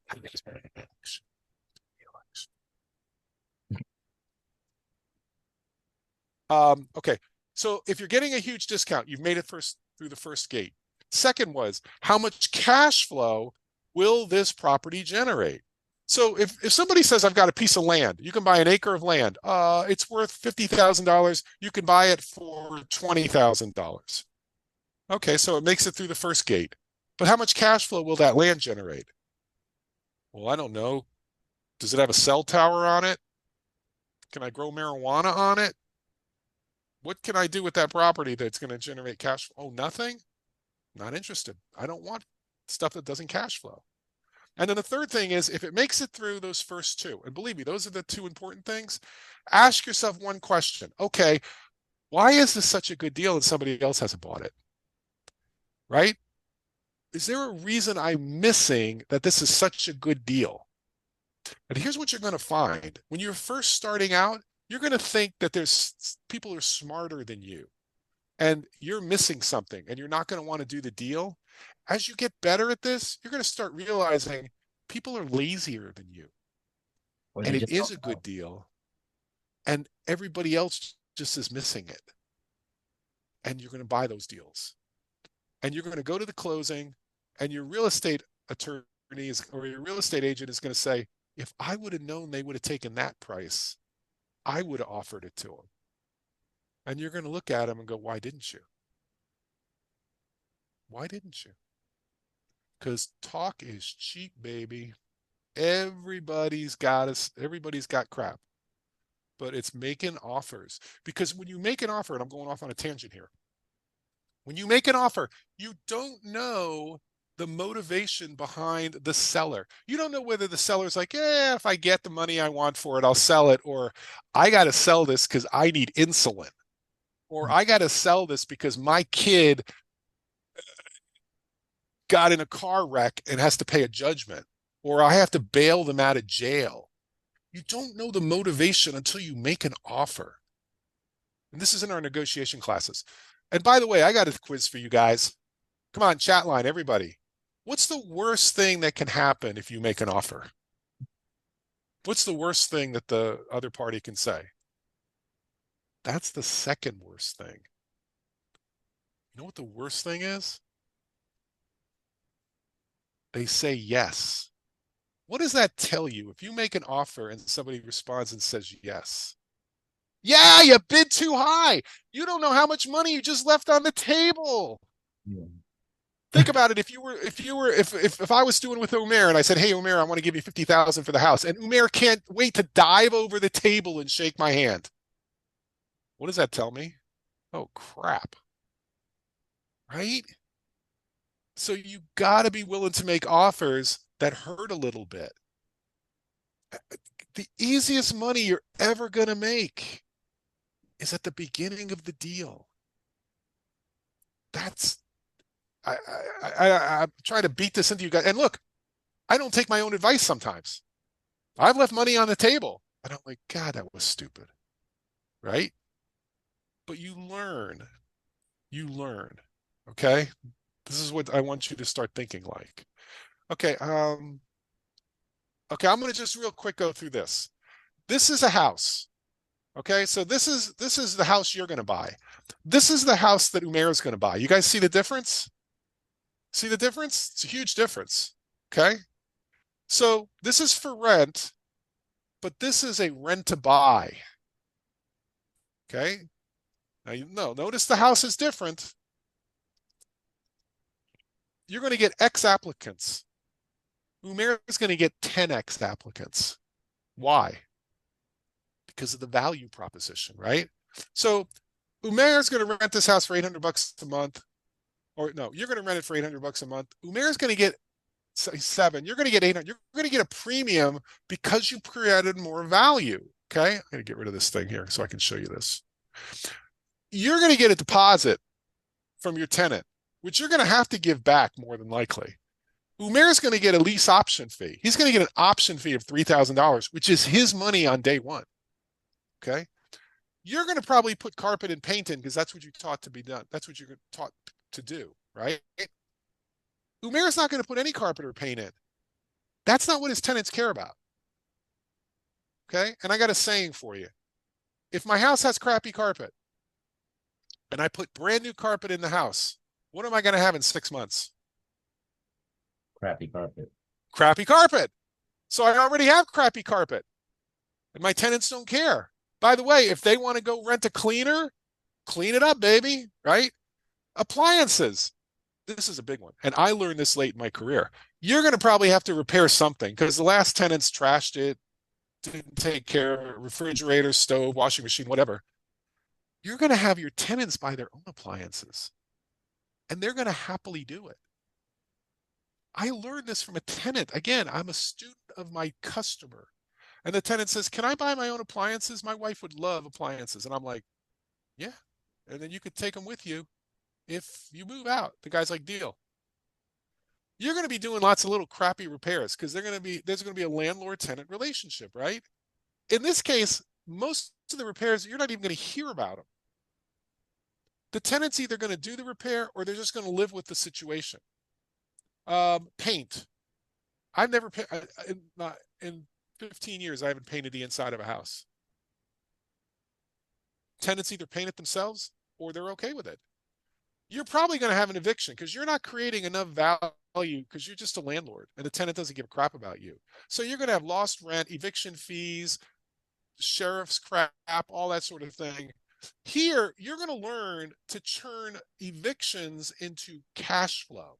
You're going to make more money if you have to evict somebody because you're going to learn how to do judgments and garnishments and select your tenants so they're a good candidate for that. So if they leave, you're actually going to make more money.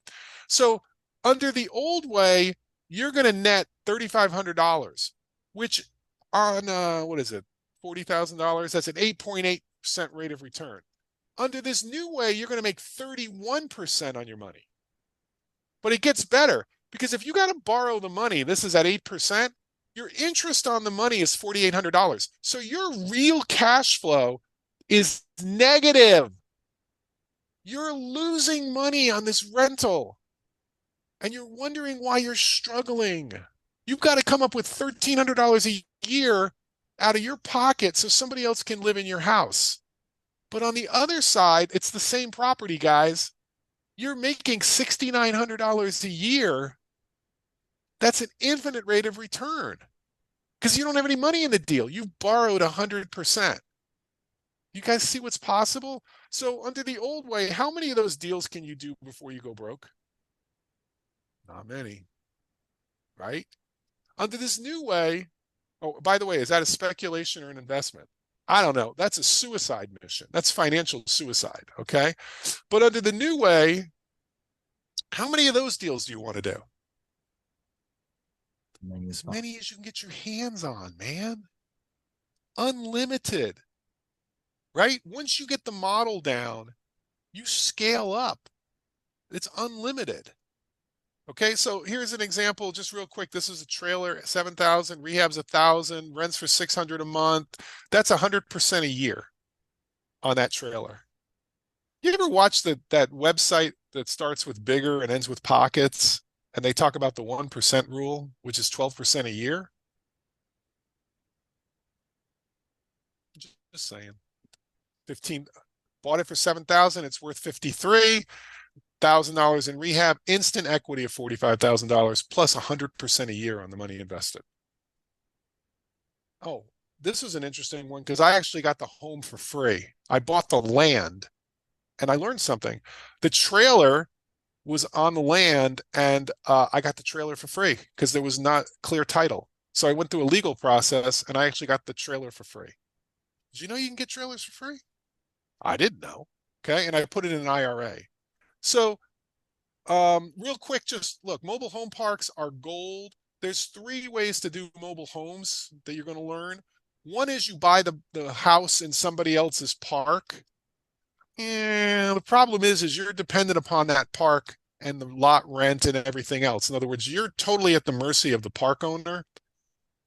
You better know what those rules are, or you better have a contract so that lot rent doesn't go up. Look, they could raise a lot rent $400 a month, and all of a sudden you're doing negative cash flow. Okay. The second way to do it is buy a mobile home as real estate. So like Georgia, South Carolina, you can buy a mobile home that's on a piece of land and it's considered real estate. They call it a land home package. So now you control the land and the mobile home. You see stuff here, but I don't have time to go into it all. But I want to show you what's possible. So that's better. But the ultimate, guys, is to own the park. You own the park, you control the world. Because now you control the dirt and you control the trailers that are in it. You can put your own trailers in it, or you can let people drag their trailers in and put them on your park and just charge them for lot rent. Okay. And the parks you're going to be looking for are the small little dilapidated parks, right? You're looking for the mom and pop owners. You're looking for, when you look at it, you go, God, people live here, but you're going to turn that trailer park into something great. So here's a question about mobile home parks. So everybody but Umair has to answer this. What's the most valuable part of a mobile home park?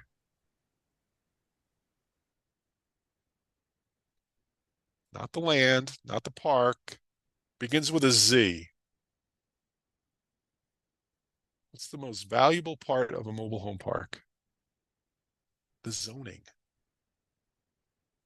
The zoning. Because they're grandfathered in with zoning for trailer parks. It's very difficult to build a new trailer park from scratch. County fathers don't like to give zoning because they're afraid it's going to be a slum. And if they do give you the zoning, they're going to want $1 million worth of infrastructure, right? They're going to want solar panels and LED lights and green space and kid space and security. And you don't have that type of money. But a mom and pop, it's already zoned in, baby. Okay. And there's some interesting stuff about getting financing. Umair knows about getting financing. So you could talk to him. And here's the thing. We talk about cap rates. Cap rates is like the rate of return, the cash flow. What's a good cap rate on an apartment building right now, guys? Anybody that does apartment buildings, what type of cap rates are you getting? Anybody know? Yeah, 6 to 9, right? Which I don't know how people do that. If you ain't making a 30 on a trailer park, you're doing something wrong.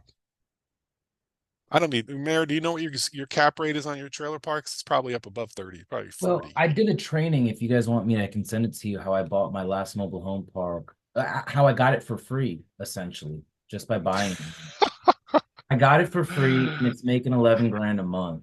And so it's all based off of the same principles that Bill's been showing. If you guys want me to send you that training, So your cap rate is infinity. yeah. Yeah. Gee, funny how none of those trainings on the internet on YouTube talk about that, huh? Isn't that crazy? Okay, so and I don't have I want to get some questions and answers here. It's 9 o'clock, but this is an example of buying a trailer that's already in a park. You can see the numbers. This was 24% a year. Here's an example of a foreclosure that I bought. So I paid 15,000 for a $90,000 house, created $75,000 instantly. It was a county foreclosure, but here's what I want to show you guys something. Check this out. Who's the guy with the thumbs up? That's me, right? Who's the guy in the green shirt? He's the attorney crying the foreclosure. The building is the county courthouse. What is there not in this picture? What's missing in this picture? I'm at an auction. Exactly. I was the only one there. I bought that property for $1 over what the bank was owned. Wow. Why wasn't anybody else there? Because, guys, a lot of people are lazy. A lot of people talk. A lot of people complain and bitch and moan. But when it comes right down to it, they won't do anything about it. And I compliment you guys for being here tonight because you spending some time. You could be doing other stuff on a Friday night, but it's not as hard as you think. 90% of success in this world is showing up, man. It's not listening to the crap. It's not listening to your broke brother. It's not listening to your deadbeat friend who's, driving a crappy car and divorced 16 times and has all sorts of problems. Be careful who you hang out with. Please. I know, Bria, is that a boom or is that a boom?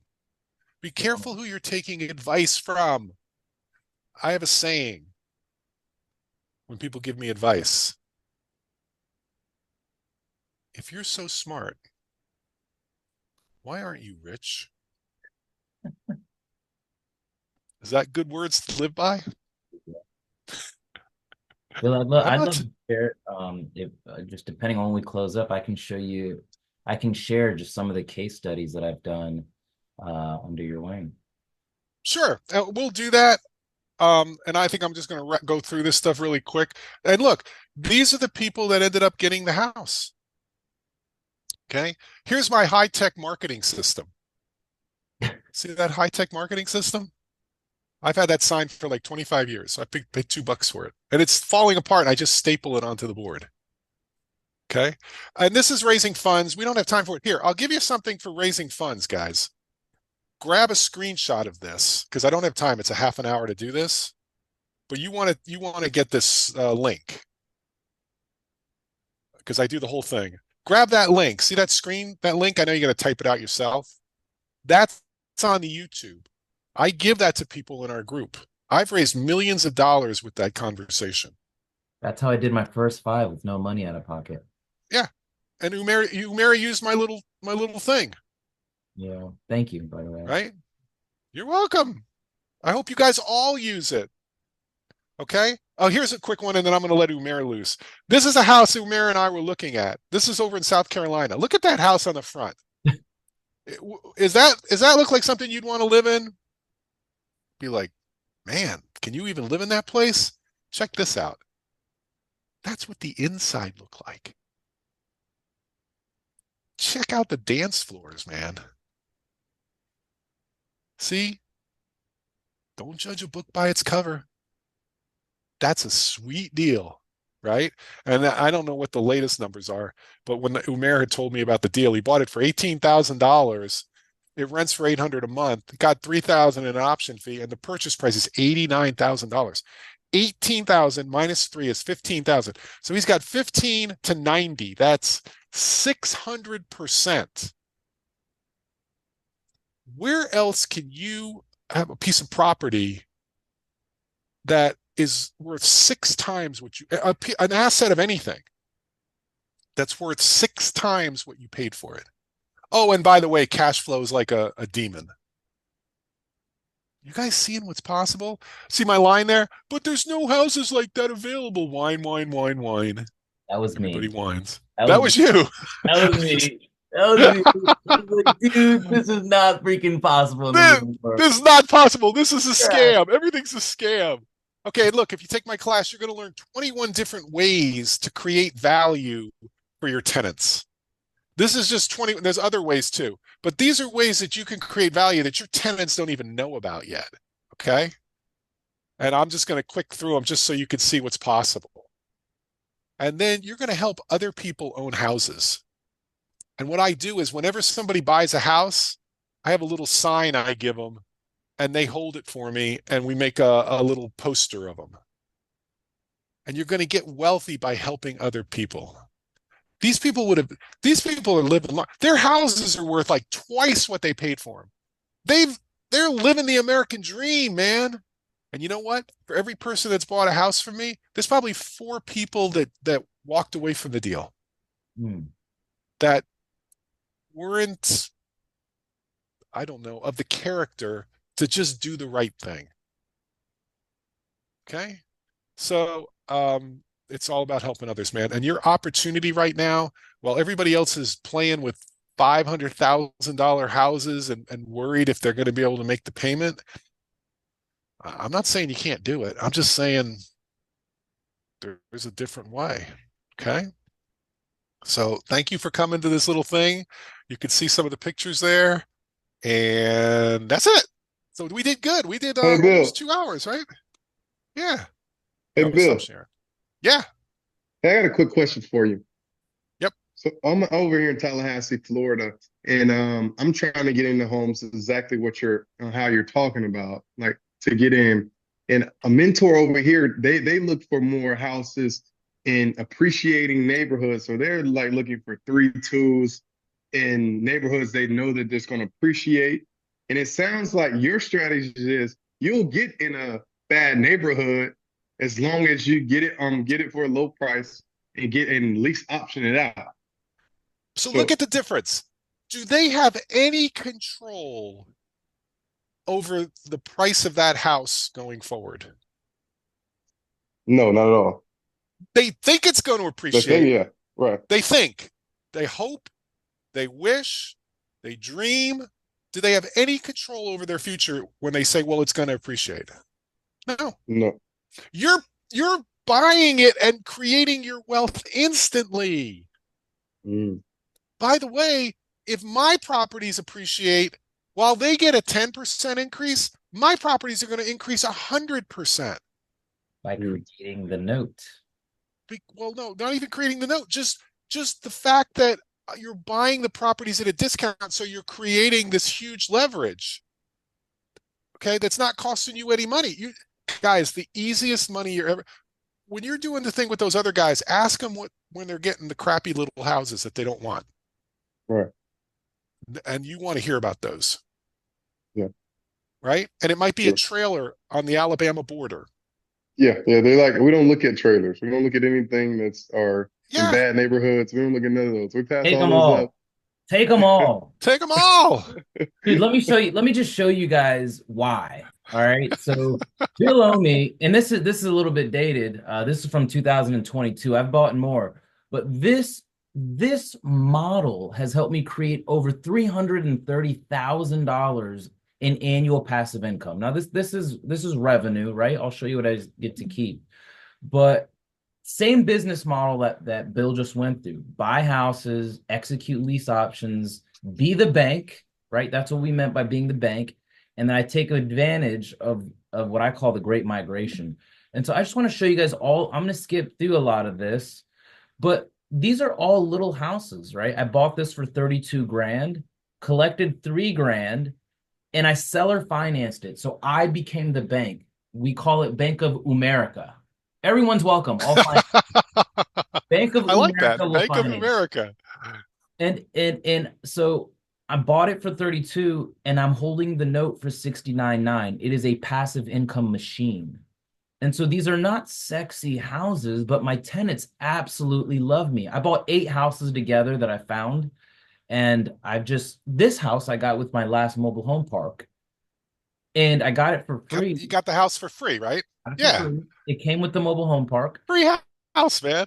Collected 2 grand, and now I'm the bank for 99.9. Oh my God, you should be talking. You should be teaching this class, And dude. I've done so many of these because of Bill Omey's ultimate cash flow method that now I live off of all of these assets. So this is that house that Bill just showed. And it says 79.9, but it's 89.9.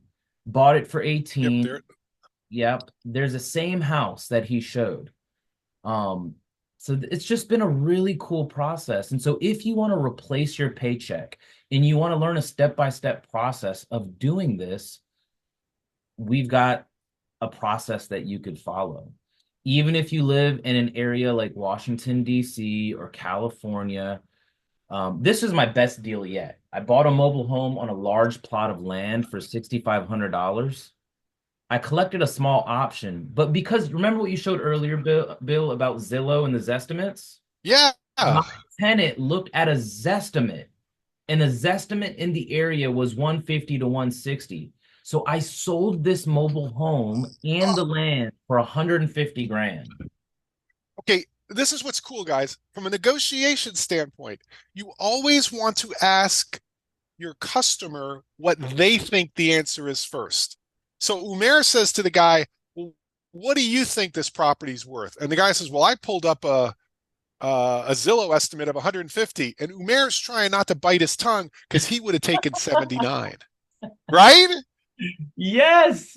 He'd have taken 79 and thought he was making a fortune. And all of a sudden he's going, oh yeah, that 150, that's about right. And he's going, oh my God, I got to tell everybody what I just, oh my God. And what? He and who came up with the number? The tenant came up with And the it gave number, me the the number, buyer. and I honored it, and I was like, yeah, that seems Yeah, that's fair to me. I'm okay with that. And inside, you're doing backflips, man. You're going, woo, happy dance. I can't believe this. I got to tell you, that's a spectacular deal. so in my world, I was like, I need to replace my paycheck first. And then once I have income coming in beyond what I need, then I can take that same money and I can reinvest in some sexy real estate if I want it, right? But Right.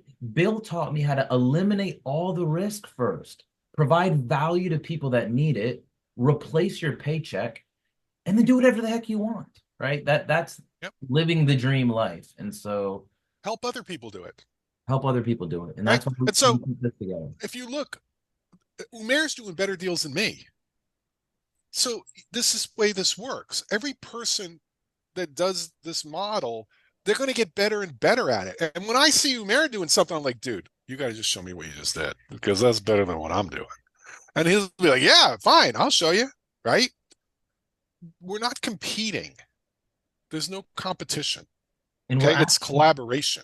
It's collaboration. That's why I love this community because it's built for locals by locals, but we support each other every week, whether it's Yep. in person or it's online. And we're actually doing two different 12-week challenges. And if I were you guys, I would look into this, contact us. We'll be more than happy to talk to you. We're doing a 12-week challenge, helping individuals get into their first little house. And we're also doing a 12-week challenge on helping people get into their first apartment building. And so if you guys want some information about that, contact us. If this is your first time here tonight, or you're just reconnecting with me in the group after some time, come to tomorrow's introductory presentation. We're doing another training at noon, and I'm going to go through our group, our mentorship, how everything works, and even how you guys can start earning some money while you're learning to become a real estate investor. And so I think the next few minutes, we're going to just open it up for Q&A if you guys want to hang out. If you got to leave, we went a little bit over, but I just wanted to share with you that this works if you work it. Any final comments, Bill? No, I just saw the question here. It says, do you guys ever find commercial or multifamily properties from your small houses lead source? Well, I'm not looking for apartment buildings. And listen, here's the reason I'm not an apartment building guy. I can't create as much value for somebody that's renting an apartment. I just can't. They don't aspire to owning the apartment building. But a trailer park, which is effectively like an apartment building spread out, that we can do because it's those individual units. It's that human condition of I got my little piece of land. I can have my dog in the yard. I own this. I control this. The trailers are amazing. Okay. And look, I didn't know about mobile homes. The first 15 years of my mobile home thing was like everybody told me mobile homes are they're no good, they're a depreciating asset, they're a piece of crap. Then I met a guy who's worth $50 million. And I said, how did you make your $50 million? He goes, mobile homes. Wow. And I said, I got to listen to this guy because I'm listening to broke people. And this guy's worth $50 million. And I took him to lunch and the guy told me everything about him. He's like, are you crazy? You live in Georgia? You don't have mobile homes? Like, well, they told me not to buy mobile homes. He goes, they're idiots, man. Were you You hanging always out want to with? do it's like what I've learned, guys, is you always want to do opposite of what the masses are doing, right? Like even like in the last The crisis, broke masses, right? Why do you want to do what the masses are doing? you gotta do opposite. And so that's when like my mindset really started shifting and things started to come together. Guys, thank you again for being here tonight. We wish everybody nothing but love and respect. If you want to come to the training that I'll be hosting tomorrow at noon, you're just going to text, call, or email whoever invited you here tonight, and we're going to make sure that we get you taken care of. Boom. My last boom. Happy Friday, guys. Okay, guys. We'll talk later. It's been fun. Have a great night. Bill, thank you again. We'll talk. Boom. My pleasure. Good night, Is it guys. possible to stick around and ask a question? Okay, ask a Yeah. question. Is it possible to stop the recording so that, I'm not part of it, if anything, so it's better? We'll cut you out. All right, cool. Can you visit cashflowrealestate.ai? It's something I built, and you guys are open to new ideas. So,